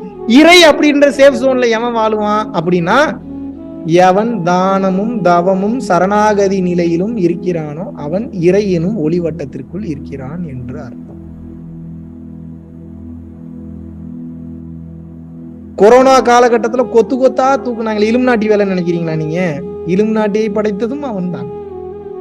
84 லட்சம் யோனி வேதங்களுக்கு அவன் தானா? அப்புறம் இலுமினாட்டி மட்டும் என்ன வானத்துல இருந்தா குதிச்சாங்க? அதுவும் அவன் தான். தம்பி என்ன அப்ப கடவுள் என்ன அவ்வளவு கெட்டவரா? இருந்துட்டு போகுது. இப்ப கெட்டவரா கூட இருக்கட்டும், இலுமினாட்டின்ற ஒன்ன படைக்கலாம். உங்களுக்கு திமிருத்தனம் எவ்வளவு அதிகமாகும், எவ்வளவு லொல்லு பண்ணுவீங்க நீங்க. இப்பவே ஓவர் சேட்டை எல்லாம் அவன் தான். இப்ப என்ன, நீங்க சேஃப் ஜோனுக்குள்ள வந்துட்டீங்க அப்படின்னா இதைத்தான் வள்ளல் பெருமான் என்ன சொல்றாருன்னு சொல்றேன். நல்லா புரிஞ்சுக்கங்க. 2 காதையும் ஓபன் பண்ணி வச்சுட்டு கேளுங்க. மெயினான கண்டென்ட் இது. பசித்தவர்களுக்கு பசியாற்றுவிப்பதே, நல்லா கவனிக்கணும், பசித்தவர்களுக்கு பசியாற்றுவிப்பதே விரதமாக கொண்ட ஜீவகாருண்யம் உள்ள சம்சாரிகளுக்கு. சம்சாரிகள்னா புருஷன் பொண்டாட்டின்னு நினைக்காதீங்க. ஆம்பளைங்க இந்த உலக வாழ்க்கைய சம்சாரிகள்ன்றாங்க. ஆம்பளைங்க மட்டும் இல்ல, ஆண் பெண் 2ஐயும் மீன் பண்ணி தான் சொல்றாங்க. சம்சாரிகளுக்கு கோடை வெயிலும் வருத்தாது. அப்படின்னா என்ன? வெயில் மூலியமாக உங்களுக்கு பாதிப்பு ஏற்படாதுன்னா என்ன? அந்த வெயில் மூலியமா உங்களை போட்டு தள்ளுற ஆப்ஷனை தூக்கிடுவார் இறைவன். எக்ஸம்ஷன்ல வந்துருவீங்க. பனியும் உங்களை தாக்காது. அப்படின்னா சந்திர ஆதிக்கத்தினால் உங்களுக்கு பிரச்சனை வராது. துஷ்ட தெய்வங்களாலும் துர்தேவதைகளாலும் பயம் செய்யப்படார். அப்படின்னா என்ன? எப்படி பலார்னு அறையிற மாதிரி என்ன மாதிரியான வார்த்தை பாருங்க. துஷ்ட தெய்வங்களாலும் துர்தேவதைகளாலும் பயம் செய்யப்படார். அப்படின்னா என்ன? அந்த மாதிரி ஈவில் எனர்ஜிஸ் உங்களை தொடாது. ஃபைனலா என்ன சொல்றாரு? அஜாக்கிரதையினாலும், அப்படின்னா கவனக்குறைவுனால ஏதாவது ஒரு பிரச்சனை வரப்போகுதுன்னா கூட சிலிண்டர் ஆஃப் பண்ணாம வெடிக்கிறது, கரண்ட் அடிக்க போகும்போது அடிச்சு தூக்கி போடுறது, வலிக்கிறது, போயிட்டு இருக்க ஆக்சிடென்ட் ஆகி கை கால் கட்டாயி விழுகிறது. இப்படி அஜாக்கிரதையினாலும் ஊழ்வகையினாலும், ஊழ்வகைனா என்ன? கர்ம வினையினாலும் துன்பங்கள் சத்தியமாக வராதுன்னு சத்தியம் பண்ணி சொல்றாரு. அவ்வளவு பெரிய மகான் உங்களுக்கு சத்தியம் பண்ணி சொல்லு என்ன தலையெழுத்தா? நான் கண்டுபிடிச்சிட்டேன் பிரபஞ்ச ரகசியத்துல, நான் பாட்டுக்கு எஸ்கேப் ஆகி போயிடுறேன். உங்களுக்கு எல்லாம் சொல்லி தரணும் என்ன அவசியம் இருக்கு? இப்ப உங்களுக்கு சொல்லி தரதுனால எனக்கு டைம் வேஸ்ட், எனர்ஜி வேஸ்ட். உங்ககிட்ட 3.5 மணி நேரம் பேசினதுக்கு நான் 4 நாள் உட்காந்து நான் தவம் பண்ணணும் மறுபடியும் இந்த எனர்ஜி ஏத்துறதுக்கு. இருந்தாலும் என்ன பண்றது? யாராவது ஒருத்தராவது இந்த பொறுப்படுத்தி செய்யணும்ல. இப்ப இறை எனும் ஒளிவட்டத்திற்குள் எப்படி வருவது? இப்படித்தான் வரணும். என்ன? தவம், மறுபடியும் சொல்லுங்க, தவம், கருணை, சரணாகதி. சரணாகதினா என்னன்னு சொன்ன ஞாபகம் இருக்கா? எது நடந்தாலும் எந்த பிரச்சனை வந்தாலும் வலிக்கும், வேதனையா இருக்கும். அந்த நேரத்துல உங்களுக்கு நிம்மதி வராது. இப்ப கேட்கறதுக்கு எல்லாம் நல்லா இருக்கும். அந்த நேரத்துல பிரச்சனை வரும்போது தெரியும் பதட்டம் படபடப்பு வர ஆரம்பிச்சிடும். ஸ்டெபிலிட்டி இழந்துருவீங்க. அப்போதும் நீங்க என்ன பண்ணணும்? அப்படி சொல்லுங்க. சூப்பரா கை தூக்குனீங்க மேல என்னைய மாதிரியே. அவன் இருக்கிறான், அவன் பார்த்துப்பான்னு சொல்ல முடியுமா? அவன் சொன்னா போதும், எவன் சொல்லனாலும் பரவாயில்ல. எவன் உங்களுக்கு வரணுமா அவன் வந்துருவான். உங்களுக்கு சித்தர்களா வரணும்னா சித்தர்களா வருவாங்க. ஏங்க நீங்க நல்லா புரிஞ்சுக்குங்க, உங்களுக்கென்று உங்களுக்கு ஒரு துன்பம் வரும்போது இறைவன் எப்ப தெரியுமா உங்களை பாதுகாத்து அருள்வாரு? எல்லா உயிர்கள் மீதும் நீ அளவு கடந்த அன்போடு இருக்கையில் எப்படி இருக்கணும்? எல்லா உயிர்கள் மீதும் நீ அளவு கடந்த அன்போடு இருக்கையில் உனக்கென்று ஒரு துன்பம் வரும்போது உன்னை காக்கின்ற வல்லமையையும் அந்த ஆற்றலையும் அந்த இறைவன் ஒரே ஒரு சிறு எறும்பிற்கும் கூட கொடுத்தருள்வான். அடேங்கப்பா, என்ன மாதிரியான வார்த்தை பாருங்க. வார்த்தையோட உங்களுக்கு வலிமை புரியுதா நான் சொல்றது? எல்லா உயிர்களும் மீதும் நீ அளவு கடந்த அன்போடு இருக்கையில் உனக்கென்று ஒரு துன்பம் வரும்போது உன்னை காக்கின்ற வல்லமையையும் ஆற்றலையும் ஒரு சிறு எறும்பிற்கும் கூட இறைவன் கொடுத்துருவான். அடேங்கப்பா, என்ன மாதிரியான வார்த்தை பாருங்க. உங்களை ஒருத்தன் போட்டு தள்ள வரானா கூட அந்த எறும்புக்கு அவ்வளவு பவர் வந்து கடிச்சு அவன் ஆளவே போட்டு தள்ளுறதுனா கூட போட்டு எறும்பு கடிச்சு செத்தவன் எங்கேயாவது பாத்திருக்கீங்களா? இறைவன் அந்த வேலையை பண்ணுவார். வெட்ட வரும்போது காற்று ரூபமாக வந்து கூட அவனை கீழே தள்ளி சாச்சு விட்டுருவார். புல் தடிக்கு பொழைச்ச ஐ மீன் பனைமரத்துல இருந்து விழுந்து பொழைச்சவனு இருக்கான், புல் தடிக்கு செத்தவனு இருக்கான்னு கேள்விப்பட்டிருக்கீங்களா இல்லையா? புல் தடிக்கு ஏன் ஒருத்தன் சாகணும்? புல் என்ன பாவம் பண்ணுச்சு? அவன் ஏதாவது திமிர்த்தனம் பண்ணிருப்பான், அதனால புல் தடிக்கி விட்டு செத்துருக்கான். அதனால அவங்க விதிய கதையை அப்படி எடுத்து முடிச்சு ஈக்குவல் பண்ணிருக்காரு. புரியுதா புரியலையா? நம் வேலை ஒன்றே ஒன்றுதான். என்ன? கருணையின் ரூபமாக மாறிவிடுங்கள். நாம் கருணையை கற்றுக்கொள்வதற்காகத்தான் வந்திருக்கிறோம். கருணையின் வழி என்பது சித்தர்களின் வழியை விட 1000 மடங்கு உயர்ந்த வழி. புரியுதா புரியலையா நான் சொல்றது? சித்தர்கள் 1000 வருஷம் 2000 வருஷம் உட்கார்ந்து தவம் பண்ணி அடைஞ்ச விஷயத்த 5 செகண்ட் ஜீவகாருண்யத்துல அடைஞ்சிட்டு போயிடலான்றாங்க. கருணையால் அனைத்து சித்திகளையும் பெற்றேனே அப்படிங்கிறார். கருணையும் தவமும் உங்களுக்கு இரு கண்களை போல செயல்பட வேண்டும். தவமும் பண்ணணும், தானமும் பண்ணணும். தானத்துக்கு இன்னொரு பேர் தான் கருணை. வச்சுக்கோங்க. அன்னதானம் டெய்லி ஒருத்தருக்காவது கொடுங்க. வாழ்க்கை எங்கேயோ போயிடும். ஒருத்தருக்காக சாப்பாடு கொடுங்க. கொஞ்சம் கொஞ்சமா தான் மாறும், ஆனா மாறிடும். அதாவது இது எப்படி பண்ணக்கூடாது அப்படின்னா, ஏதோ வேலை கொடுத்துட்டாங்க அந்த வேலையை நான் பண்றேன்னு சொல்லி பண்ணக்கூடாது. புரிகிறதா? ஏதோ ஒரு வேலை, ஏதோ ஒரு கடமை, ஏதோ பண்றோம் போறோம்னு சொல்லி அந்த வேலையை பண்ணக்கூடாது. ஒரு உயிர் உண்மையாவே வருத்தப்படுமே, ஒரு உயிர் உண்மையாவே கஷ்டப்படுமே, அந்த உயிர் சாப்பாட்டுக்கு என்ன பண்ணுன்னு சொல்லி யோசிக்கணும். எனக்கு அந்த எண்ணம் வரமாட்டேங்குதே தம்பினா ஒரு 4 நாள் சாப்பிடாம இருந்து பாருங்க, வந்துடும் உங்களுக்கு. வேலைக்கு சோறு கிடைக்கிறதுனால தானே இவ்வளவு திமிர்த்தனம் நமக்கு. 4 நாள் வேணாம், ஒரு 2 நாள் சாப்பிடாம இருந்து பாருங்க, அடுத்தவனோட வலி வேதனை என்னன்றது உங்களுக்கு புரிஞ்சிடும்.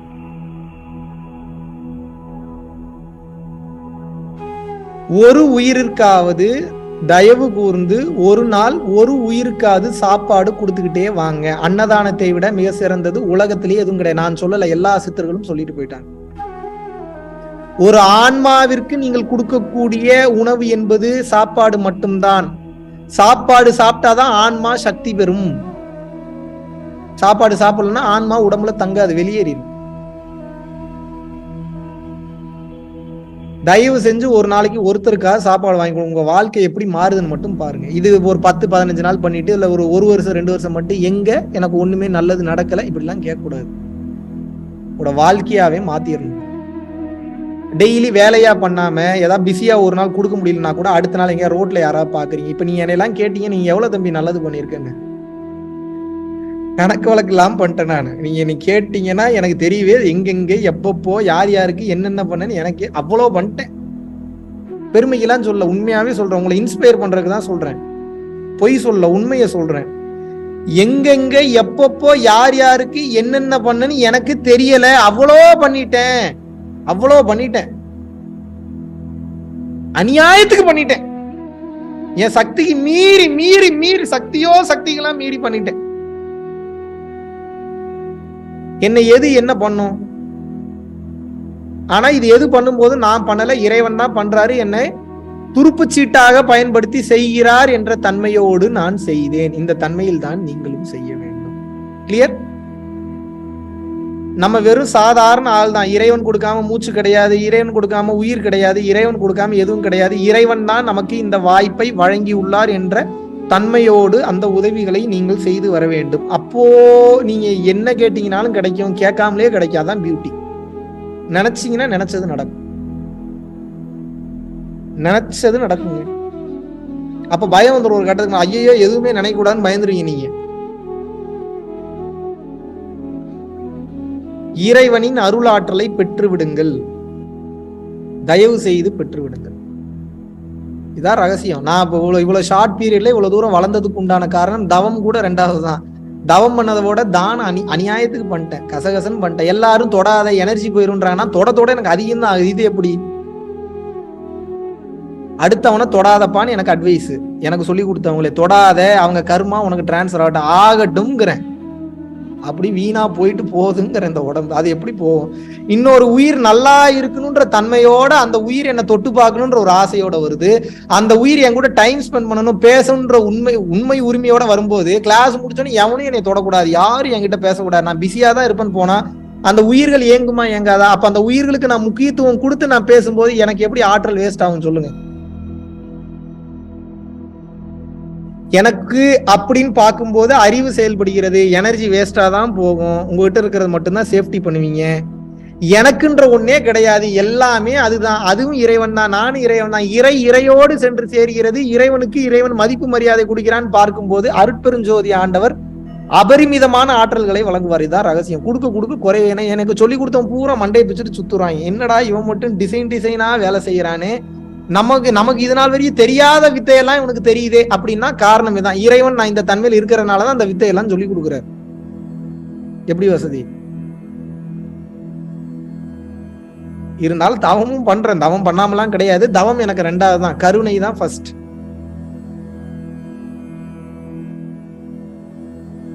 புரிகிறதா? எது நடந்தாலும் வாழ்வில் அப்படியே ஏற்றுக்கொள்ளுங்கள். காரணம் என்னவென்றால் இறைவனின் ஆட்சியின் கீழ் இங்க அதர்மம் என்பதே கிடையவே கிடையாது. அப்ப கொள்ளையடிக்கிறது, கொலை பண்றது இதெல்லாம் உங்களுக்கு நடந்திருக்கா? அப்படி நடந்திருக்குன்னா நீங்க ஏதாவது செஞ்சிருக்கீங்கன்னு அர்த்தம். அதனாலதான் நடந்திருக்கு. எனக்குலாம் நடக்கவே இல்லையே. என்னை வந்து எவனும் கொள்ளையே அடிக்கல, எங்க குடும்பத்துல இருக்கிற யாரையும் கொலையே பண்ணலையே. எவன் எதை செஞ்சானோ அது அவனுக்கு ரிப்பீட் ஆகுதுன்னு ஏத்துக்குங்க, அவ்வளவுதான் மேட்ரு. புரியுதா புரியலையா உங்களுக்கு? எவன் யாருக்கு போன ஜென்மத்துல என்ன செஞ்சானோ அது அவனுக்கு இப்ப எக்ஸிக்யூட் ஆகிட்டு இருக்குன்னு அர்த்தம். இதை நினைச்சு நீங்க ஏன் கவலைப்படுறீங்க? இப்ப சொல்லுங்க, இறைவனோட ஆட்சியின் கீழே அதர்மம்னு ஏதாவது இருக்கா? இந்த உலகத்தில் எல்லாமே இறையருளால் தான் நடக்கிறது. அதுவும் ஒரு இம்மி பெசகாம ஒரு அணு அளவும் இங்கே தப்பாம சரியா நடந்துகிட்டு இருக்குன்றதை எப்ப நீங்க உணர்றீங்களோ அப்பதான் ஞானம் அடைவீங்கன்னு அர்த்தம். ஞானம் அடைஞ்சிட்டீங்கன்னு அர்த்தம். எத்தனை பேருக்கு புரியுது? வேற நீங்க கத்துக்கிறதுக்கு எதுவும் இல்லை. நான் செய்வது எனக்கு திரும்பி வரும். நான் தவம் பண்றேன், தானம் பண்றேன், எனக்கு இந்த கஷ்டம் வருமானலாம் நினைக்க கூடாது. வரும். பெருசா நடக்க போறது சின்னதா முடியும். நான் எவ்வளவு பெரிய யோகி, நானு எவ்வளவு தான தர்மம் பண்ணியிருக்கேன், என் வண்டியெல்லாம் ஆக்சிடென்ட் ஆகலாமெல்லாம் நினைக்க கூடாது. நல்ல வேலை வண்டியோட போச்சேன்னு சந்தோஷப்படணும். நான் எவ்வளவு பெரிய யோகி, எவ்வளவு பெரிய ஆள், நானு எனக்கெல்லாம் விரல் கட் ஆகலாமா ஆக்சிடென்ட்ல நினைக்கணும். நல்ல வேலை விரலோட போச்சேன்னு நினைக்கணும். நான் எவ்வளவு பெரிய யோகி, எவ்வளவு பெரிய மெடிடேஷன் பண்றவன், எவ்வளவு கருணை உள்ளத்தோட இருக்கிறவன், எங்க அப்பா ஆக்சிடென்ட்ல சாகலாமா, எங்க வீட்டுல இருக்கிறவனுக்கு இப்படி ஒரு இறப்பு நிகழலாமா அப்படின்னு நினைக்க கூடாது. நீங்க அதெல்லாம் பண்ணதுனாலதான் அந்த உயிர் கஷ்டப்படாம சீக்கிரம் இறைவனின் திருப்பாதங்களை சென்று அடைந்து விட்டது என்று நினைக்க வேண்டும். இதுதான் பக்குவம், இதுதான் ஞானம், இதுதான் ஞானம்.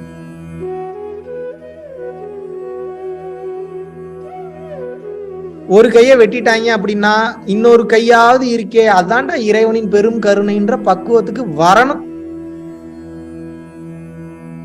இருக்கிற வேலை போச்சுன்னா பரவாயில்லையே, வேலையை பிடிங்கி இறைவனை பார்க்கறதுக்கு இறைவன் ஒரு நல்ல வாய்ப்பை ஏற்படுத்தி கொடுத்துருக்கிறாரு நினைக்கணும். அதான் ஞானம். புருஷனுக்குள்ளேயும் பொண்டாட்டிக்குள்ளேயும் சண்டை வருதுன்னா இறைவன் என்ன அழகா புருஷன் பொண்டாட்டிக்குள்ள மூட்டி விட்டு வேடிக்கை பார்க்கறாரு, அப்பயாவது என் பக்கம் திரும்ப மாட்டானான்னு சொல்லி இறைவன் வேடிக்கை பார்க்கறாருன்ற புத்தி வரணும். அதான் ஞானம். ஆக மொத்தம் ஞானம் என்ன சொல்லுது?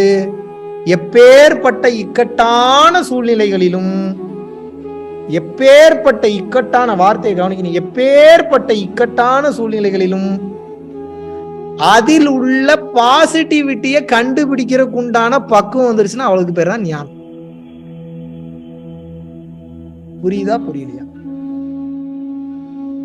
இல்ல இப்படியே பேய பார்த்த மாதிரியே பார்த்துக்கிட்டு இருப்பீங்களா? மறுபடியும் மாறலாமா? நல்லா கதை கேட்டுட்டு கடைசியில ஒண்ணு வேலைக்கு ஆகும். இப்படிதான் லூஸ் மாதிரி உளறிட்டு இருப்பான். நம்ம பழையபடி நம்ம பொழப்பையே போய் பார்ப்போம். அடுத்தவனுக்கு எப்படி ஆப்பு வைக்கிறதுன்னு யோசிப்போம். போய் தோசை சுடுறது எப்படின்னு பார்ப்போம். இட்லி, ஐயோ சாயந்தரம் வேற போய் புருஷன் பொண்டாட்டிகளுக்கு இட்லி சுடணுமே, தோசை சுடணுமே, இப்படியே சுட்டுக்கிட்டு இருந்தீங்கன்னா கர்ம வினைகளை எப்போதும் சுட்டு எரிக்க போகிறீர்கள்.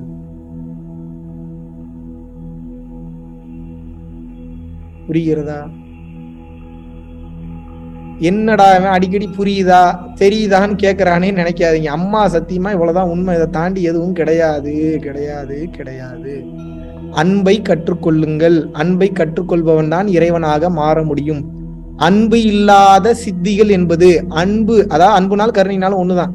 அன்பு இல்லாத சித்திகள் என்பது, அன்பு இல்லாத தவம் செய்வது என்பது எங்கேயாவது படுகுழியில இன்னைக்கு இல்லைனாலும் என்னைக்காவது தள்ளி விட்டுரும்.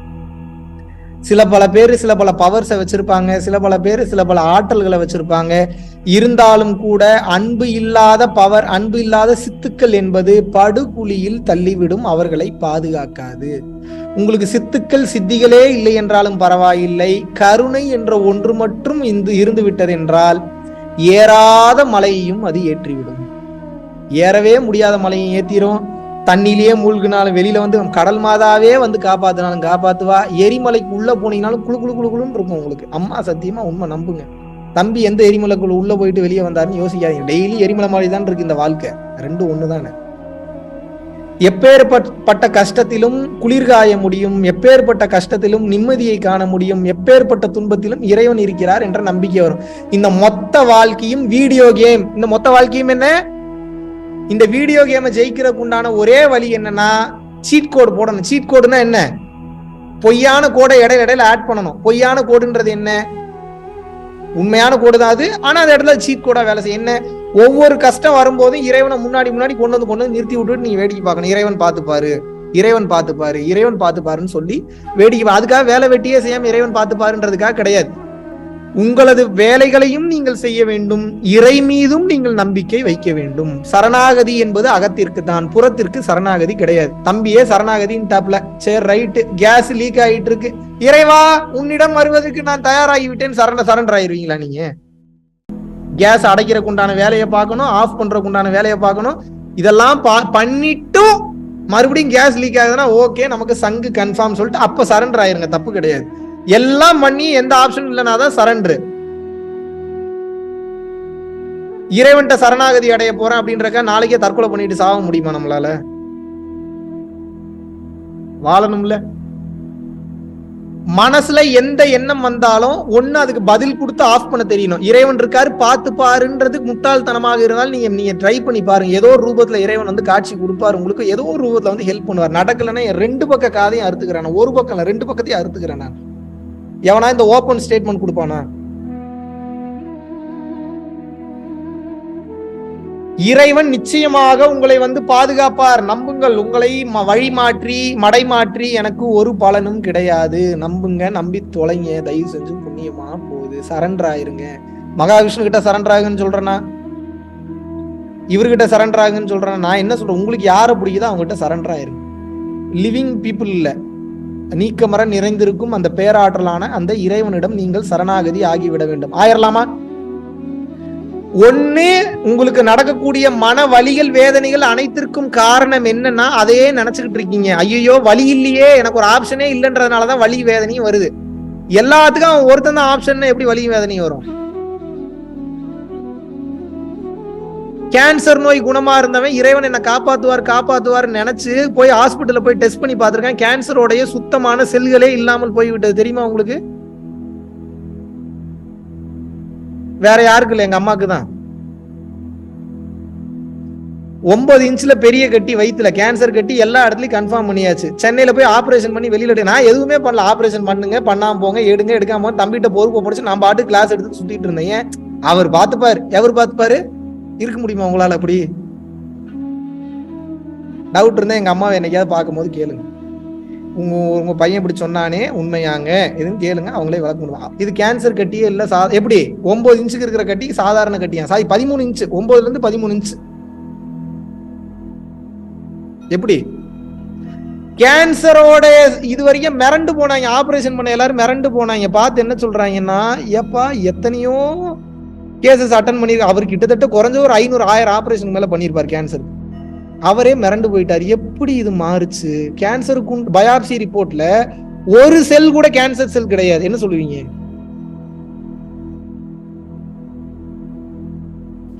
இது எங்க அம்மாவுக்கு மட்டும் இல்ல, நம்புறவங்களோட வாழ்க்கையில எல்லார் வாழ்க்கையிலும் இந்த மேஜிக் நடக்கும். கேன்சர் வந்தாவே இப்படி ஒரு நம்பிக்கை இருக்கணும் அப்படின்னா, அப்ப சாதாரண பிரச்சனைக்குள்ள நம்பிக்கை உங்களுக்கு இருக்கணுமா இருக்கக்கூடாதா? விற்க முடியாத வீட்டை வித்து கொடுக்க முடியுது, வேண்டுனா நடக்குது. காரணம் என்ன? இறைவனை நான் அந்த அளவுக்கு நம்ப ஆரம்பிச்சுட்டேன், எனக்கு நடத்தி கொடுக்குறாரு. உங்களுக்கு ஏன் நான் நடக்க மாட்டீங்கன்னா, நீங்க நம்ப மாட்டீங்க, அதனால நடக்க மாட்டீங்க. இவ்வளவுதான் மேட்டர். பிளஸ் பண்ணுங்க, பிளஸ் பண்ணுங்க, பிளஸ் பண்ணுங்க. பிளஸ் பண்ணா எப்படி நடக்குது? 100% நம்பி பண்றேன், அதனால நடக்குது. ஒரு சில பேருக்கு ஏன் நடக்க மாட்டேங்குது? அவ்வளவு திமிர்த்தனம் பண்ணிருக்கீங்க, அவ்வளவு கர்ம வினையை சேர்த்துறீங்கன்னு அர்த்தம். அதனால இதுல நீ தலையிடாதே, அனுபவிச்சுதான் தீர்த்தாகணும்னு சொல்லி அதுல தலையிட மாட்டார்கள். குருமார்களே எதுக்கு சப்போர்ட் பண்ணுவாங்கன்னா, நல்ல உயிர், நான்வெஜ் சாப்பிடாம இருக்கிற உயிர், இன்னொரு உயிருக்கு துரோகம் நினைக்காதுங்க, படார்னு ஃபயர் ஆகணும். பிளஸ் பண்ண உடனே ஃபயர் ஆகும், உடனே நல்லது நடக்கும். சில பல உயிர்களுக்கு எத்தனை டைம் பிளஸ் பண்ணாலும் நடக்க மாட்டீங்கன்னா காரணம் என்னன்னா, அவன் அதை அனுபவிச்சு ஆகணும், அதுதான் விதின்னு சொல்லி விட்டு விடும். எத்தனை பேத்துக்கு புரியுது? இப்ப மகாவிஷ்ணு மட்டும்தான் பிளஸ் பண்ண முடியுமான்னு கேட்டா அப்படிலாம் கிடையாது. இறைவனை 100% நம்பக்கூடிய யார் நினைச்சாலும் பிளஸ் பண்ண முடியும், யார் நினைச்சாலும் நடக்கும். நான் இங்கே எனக்கு தொண்டர்களை உருவாக்க வரவில்லை, நான் ஒவ்வொருவரையும் குருவாக உயர்த்ததான் நான் இங்கே வந்திருக்கிறேன். எல்லாம் உங்களுக்குள்ள இருக்கு, தயவு செஞ்சு புரிஞ்சுக்கணும். உங்களை ரூட்டு மாத்தி எனக்கு ஒன்னும் நடக்க போறது கிடையாது. புரிந்து கொள்ளுங்கள், தயவு செய்து புரிந்து கொள்ளுங்கள். இறைவன் மீது நம்பிக்கை வர வேண்டும். கொண்டு வந்துடலாமா? கொண்டு வந்துடலாமா? எவ்வளவுக்கு எவ்வளவு அதிகமாக நம்புறீங்களோ உங்களோட கால சூழ்நிலையில அன்னதானமும் போட்டு கருணை உணர்வோடையும் இருந்து இறைவன் கிட்ட நம்பிக்கையும் நீங்க நம்ப ஆரம்பிச்சிட்டீங்க, நீங்க முடிஞ்சு போச்சு, நீங்க எரிமலை குழம்பா மாற ஆரம்பிச்சிட்டீங்கன்னு அர்த்தம். உங்களை எவனும் தொட முடியாது. எவ்வளவு பெரிய பிரச்சனை வந்தாலும் மலை போல வருவது பனி போல விலகி செல்லும், என்னை நம்புங்கள், நம்புங்கள், நம்புங்கள். இது தொடங்கி இனி எல்லாம் மாறும், இனி எல்லாம் செயல்கூடும், நம்புங்கள். இறைவன் உங்களுக்கு அனைத்து அருளாசிகளையும் வழங்குவார். எங்கேயோ இருக்கிறவனை எப்படா பிடிக்கிறதுன்னு நினைக்காதீங்க. எல்லா இடத்துலயும் இருக்கிற நீங்க நம்பிட்டீங்கன்னா அவர் நடத்தி கொடுத்துருவார். புரிகிறதா? புரியுதா? புரியலையா? கொண்டு வந்துடலாமா? நம்பிக்கையை கொண்டு வந்துடலாமா? அவ்வளவுதான் மேட்ரு. எல்லா பிரச்சனைக்கும் ஒரே வழிதான். என்ன? ஒண்ணு இறைவனை நம்பி மனசை ஆஃப் பண்ணணும், அப்படி இல்லைன்னா எல்லாம் நல்லா நடக்குன்னு ஏத்துக்கிறப்போ அப்படியே அமைதி நிலைக்கு போயிருவீங்க. உங்களுக்கு உண்மையாவே பரவச பேரானந்த நிலையை நீங்க எக்ஸ்பீரியன்ஸ் பண்ணணும்னு நீங்க விருப்பப்பட்டீங்கன்னா, உங்களுக்கு மன வலி வேதனை எது கொடுக்குது அப்படின்னு வந்து பாத்தீங்கன்னா, நல்லா புரிஞ்சுக்கணும். உங்களுக்கு மன வலியையும் வேதனையும் எது கொடுக்குதுன்னா, மனம் ஒரு எண்ணத்தை எழுப்புகிறது, அந்த எண்ணத்தையே நினைச்சுக்கிட்டு இருக்கிறதுனால வலிக்குது. ஒரு எண்ணத்தின் ஆயுட்காலம் 1/2 செகண்ட்ல இருந்து 1 செகண்ட் தான். பகவத் ஐயா சொல்ற அந்த விஷயத்தை அப்படியே விட்டுட்டீங்கன்னா அது கடந்து போய்விடும். வலியை ஏற்படுத்தாது, வலிக்கவே வலிக்காது. 1/2 செகண்ட்ல சாக போற கிளவியை புடிச்சுக்கிட்டு நீ உட்காரு கிளவி, உங்ககிட்ட நான் பேச்சுவார்த்தை நடத்துறேன்னு சொல்லி நடத்துனீங்கன்னா அந்த கிளவி உங்களை போட்டு தள்ளிரும். புரிஞ்சுக்கங்க. நீங்க விட்டீங்கன்னா அந்த கிளவியே செத்துரும். செத்துரும்னா என்ன? அதுவே கடந்து போயிடும். வெடிகுண்டு போட போறனால அதே 1/2 செகண்ட் தான், சாக போறனால அதே 1/2 செகண்ட் தான், இந்த பிரச்சனை வருதுன்னு நினைச்சாலும் அதே 1/2 செகண்ட் தான். வேணுங்கிற எண்ணத்தை மட்டும் எடுத்து உங்க வாழ்க்கையில அப்ளை பண்ணி செயல்படுத்துங்க. வேணாங்கிற எண்ணத்தை விட்டுருங்க, அதுவே போயிடும். ரோட்ல போறவன எல்லாரையும் வீட்டுக்கு கூப்பிட்டீங்கன்னா என்ன ஆகும்? வீடு கந்தரகோலம் ஆயிரும். ரோட்ல போறவன்றவனுக்கு பேரு எண்ணங்கள், வீடுன்றதுக்கு பேரு மனம் அல்லது உடல். எல்லாத்தையும் எடுத்து எடுத்து கேள்வி கேட்டீங்கன்னா என்ன ஆகும்? பதில் சொல்லணும், வலிக்கும், வேதனையா இருக்கும். எவனாவது உங்களை அசிங்கப்படுத்தினது ஞாபகத்துக்கு வரும். ஞாபகத்துக்கு வரும்போது எல்லாம் கரெக்டா தான் நடந்திருக்கு இறைவனின் அனுகிரகத்தினால விட்டுறணும், போயிடும். அது புடிச்சிட்டு இருக்க கூட, புடிச்சீங்கன்னா வலிக்கும். இவன் தான் ஞானி. புரியுதா? ஞானினா என்ன? எதுக்கும் கவலைப்படாம இருக்கிறவனுக்கு பேர் தான் ஞானி. எதுக்கும் கவலைப்படாம எவன் இருப்பான்? இறைவன் இருக்காரு, எல்லாரையும் பார்த்துப்பாரு நம்புறவன் தான் எதுக்கும் கவலைப்படாம இருப்பான். ஆக மொத்தம் அங்கேயும் இறைவன் தான். எங்க சுத்தினாலும் a + b² = a² + b² - 2ab மாதிரி இங்க இருந்து இப்படி சுத்தினாலும் இறைவன் தான், அங்க இருந்து இப்படி வந்தீங்கனாலும் இறைவன் தான், கொல்ல பக்கமா இருந்து உள்ள வந்தீங்கனாலும் இறைவன் தான். ஆக மொத்தம் எல்லாம் இறைவன் தான். இறைவனை நம்பினால் ஒழிய உங்களது குடும்ப பஞ்சாயத்துகளிலிருந்து, தொழில் பிரச்சனைகளிலிருந்து, கஷ்ட காலங்களிலிருந்து, கர்ம வினைகளிலிருந்து, டார்ச்சர்ல இருந்து, கொலை பிரச்சனைகளிலிருந்து எதுலையும் வெளியே வர முடியாது. இறைவன் ஒருவன் தான் உங்களுக்கு வழியை காட்ட முடியும். அந்த ஆற்றல் உங்களுக்குள்ள இருக்கு, நீங்களே வளர்த்துக்குங்க. வேற யார் நினைச்சாலும் உங்களை பாதுகாக்க முடியாது. கிளியர்? நம்மளோட ஒரே வேலை என்னன்னா, இறைவனை நமக்கு ஹெல்ப் பண்றதுக்கு ஃப்ரெண்டு பிடிக்க போறோம். பிடிச்சிடலாமா? அந்த ஆள் தயாரா தான் இருக்கிறார், நீங்க தான் அந்த ஆள் பக்கமே திரும்பல எவ்வளவு நாளா. இறைவனை எப்படி ஃப்ரெண்டு பிடிக்கிறது? அழகை காமிச்சு இம்ப்ரெஸ் பண்ணிட முடியுமா இறைவனை? போடா வெண்ணன்றுவாரு. என்ன சொல்லுவாரு? போடா வெண்ண, நீ எல்லாம் ஒரு ஆளு, உன் அழகெல்லாம் ஒரு மேட்ராம்பார். அழகெல்லாம் ஒரு மேட்ரே கிடையாது அவருக்கு. பணத்தை காமிச்சு இம்ப்ரெஸ் பண்ண முடியுமா இறைவனை? போடா லூசு பயலேன்னு சொல்லுவாரு. என்ன சொல்லுவாரு? நான் மனிதர்களை கரெக்ட் பண்ற மாதிரி, இம்ப்ரெஸ் பண்ற மாதிரி இறைவனை கரெக்ட் பண்ணா கடுப்பாயிருவாரு, டென்ஷன் ஆயிருவாரு. எனக்கே எவ்வளவு கோவம் வருதுன்னா அவருக்குலாம் எவ்வளவு கோவம் வரும். என்னவே பணம், காசு, பேரு, புகழ், வசதி, அழகை வச்சு இம்ப்ரெஸ் பண்ண முடியாது. நீங்க இறைவனை இம்ப்ரெஸ் பண்ணிருக்கீங்களா நீங்க? அப்போ அழகை காமிச்சு இம்ப்ரெஸ் பண்ண முடியாது, பணத்தை வச்சு இம்ப்ரெஸ் பண்ண முடியாது, ப்ராப்பர்ட்டி வச்சாது இம்ப்ரெஸ் பண்ண முடியுமா? ஓரமா போடான்னு சொல்லிடுவாரு. என்ன சொல்லுவாரு? போடா ஓரமா போய் விளாடுறான்னு வச்சுக்கிட்டு மொத்தத்தையும் கொடுத்ததே நான் தான், என்கிட்டயே கொண்டு இதை கொடுக்குறேன், அதை கொடுக்குறேன். வேற எதை வச்சு இம்ப்ரெஸ் பண்றது? பதவி, பேரு, புகழ், வசதி, இதை வச்சு இம்ப்ரெஸ் பண்ண. டேய் லூஸ் மாதிரி ஏதாவது பண்ணிட்டு போடா அந்த பக்கம்ன்றவர். அப்ப எதை வச்சு அவர் இம்ப்ரெஸ் பண்ண முடியும்? அன்பெனும் பிடியில் அகப்படும் மாமலையே. அன்பு ஒண்ணுதான் அந்த ஆளை சிக்க வைக்கிறதுக்கு ஒரே வழி, வேற ஏதுலயும் வரமாட்டான் அந்த ஆள். அன்பெனும் வலையை வீச அதில் ஐயன் வந்து சிக்குவான். எந்த வலையை வீசணும்? எந்த வலையை தூக்கி வீசணும்? அன்பெனும் வலையை வீச அதில் ஐயன் வந்து சிக்குவான். எந்த ஐயன்? ஒரே ஐயன் தான் மொத்த வேத்துக்கும், இறைவன். அன்பெனும் வலை வீச அதில் மட்டும்தான் இறைவன் வந்து சிக்குவான். வேற ஏதுலயும் அவனை லாக் பண்ண முடியாது. அவ்வளவுதான் மேட்டர். அப்ப என்ன, இது ஒரு நாள்ல நிகழ்ற மேட்டர்? அது ஒவ்வொரு நாளும் பழகணும். இப்படி நீங்க பழக பழக பழக பழக உங்க வாழ்க்கையில மாற்றம் நடப்பதை நிச்சயமாக காண்பீர்கள். கொஞ்சம் கொஞ்சமாகத்தான் மாறும். சூரிய வம்சம் படத்துல வர மாதிரி ஒரே பாட்டுல எங்கள் வீட்டில் எல்லா நாளும் கார்த்திகா ஒரே நாள்ல மாறிடுமா எல்லாமே? உங்களுக்கு எப்படி தெரியுது என்னைய பார்த்தா? ஒருத்தங்க கிடைச்சிட்டானேன்னு வச்சு செய்யக்கூடாது. ஏன்னா மாண்டேஜ் சாங்கா ஒரே சாங்கல எல்லாத்தையும் மாத்துறதுக்கு மாறாது. புரிந்து கொள்ளுங்கள், படம் கிடையாது இது. கொஞ்சம் கொஞ்சமாகத்தான் மாறும். புரிகிறதா? பக்குவமோடு இருப்பவர்கள், பக்குவத்தோடு வாழ்பவர்கள் அனைத்தையும் கடந்து ஜெயிப்பீர்கள். பக்குவமற்று அன்பில்லாமல் வாழ்பவர்கள், பவர் வந்தாலும் ஆகாயத்துல நீங்க பறந்து போற ஆற்றல் வந்தாலும் கீழே விழுந்துருவீங்க ஒரு கட்டத்துக்கு மேல. அன்புதான் இல்லையே உங்களுக்கு. கடின சித்தர்கள் சொல்றாரு வள்ளலார். இவங்க எல்லாம் என்னன்னு சொல்றாரு? கடின சித்தர்கள், கஷ்டமான சித்தர்களாம். அருட்பால எழுதியிருக்கிறாரு. அப்ப அருட்பா படிச்சியா தம்பி? சத்தியமா படிக்கல. அது என்ன அவ்வளவு பெருசா இருக்கு, அதை போய் எங்க போய் படிக்கிறது? கஷ்டமா இருக்கு. சும்மா அப்பப்ப ஏதாவது எடுத்து புரட்டி பார்ப்பேன், அதுல ஏதாவது 4-5 லைன் மட்டும் மைண்ட் நிக்கும், அதுல சொல்றேன். அப்ப புக்கே படிக்காம எப்படி தம்பி இவ்வளவு தூரம் பேசுறீங்க? வள்ளலார் எந்த புக்கை படிச்சு எழுதினாரு? திருவள்ளுவர் எந்த புக்கை படிச்சு எழுதினாரு? பாரதியார் எந்த புக்கை படிச்சு எழுதினாரு? திருமூலர் எந்த புக்கை படிச்சு திருமந்திரம் எழுதினாரு? அப்ப நீங்களும் திருவள்ளுவர் திருமூலர் எல்லாம் ஒன்னாலாம் கேட்காதீங்க. நீங்களும் அவரையும் நான் இறைவனும் நீங்களும் ஒண்ணுதான்றான். அப்புறம் என்ன பெரிய திருமூலர், அப்புறம் என்ன பெரிய வள்ளலாரு? நீங்கள் இறைவனே, நீங்கள் சாட்சாத் அந்த இறைவனே. ஆனால் இறைவன் என்றால் திமிரு வரக்கூடாது. இறைவனா கருணையும் பணிவும் தன்னடக்கமும் அதிகமாக வர வேண்டும். அவன் தான் உண்மையான இறைவன். Okay, clear? அகங்காரத்தை வளர்த்துக்காதீங்க. எல்லாம் ஒரு செகண்ட்ல காணாம போயிடும். உங்க அழகெல்லாம் ஒரு பைசா கூட பிரயோஜனம் இல்லை. அதுக்காக உங்களை எதையும் அனுபவிக்க வேணாம்னு சொல்ல, எல்லாத்தையும் அனுபவிங்க. உங்களுக்கு எதெல்லாம் அனுபவிக்கணும்னு ஆசை இருக்கோ எல்லாத்தையும் அனுபவிச்சிருங்க. ஆனா எதுலையும் போய் சிக்கிக்காதீங்க. வெளியில வந்துருங்க, படாருன்னு வெளியில வந்துடும்.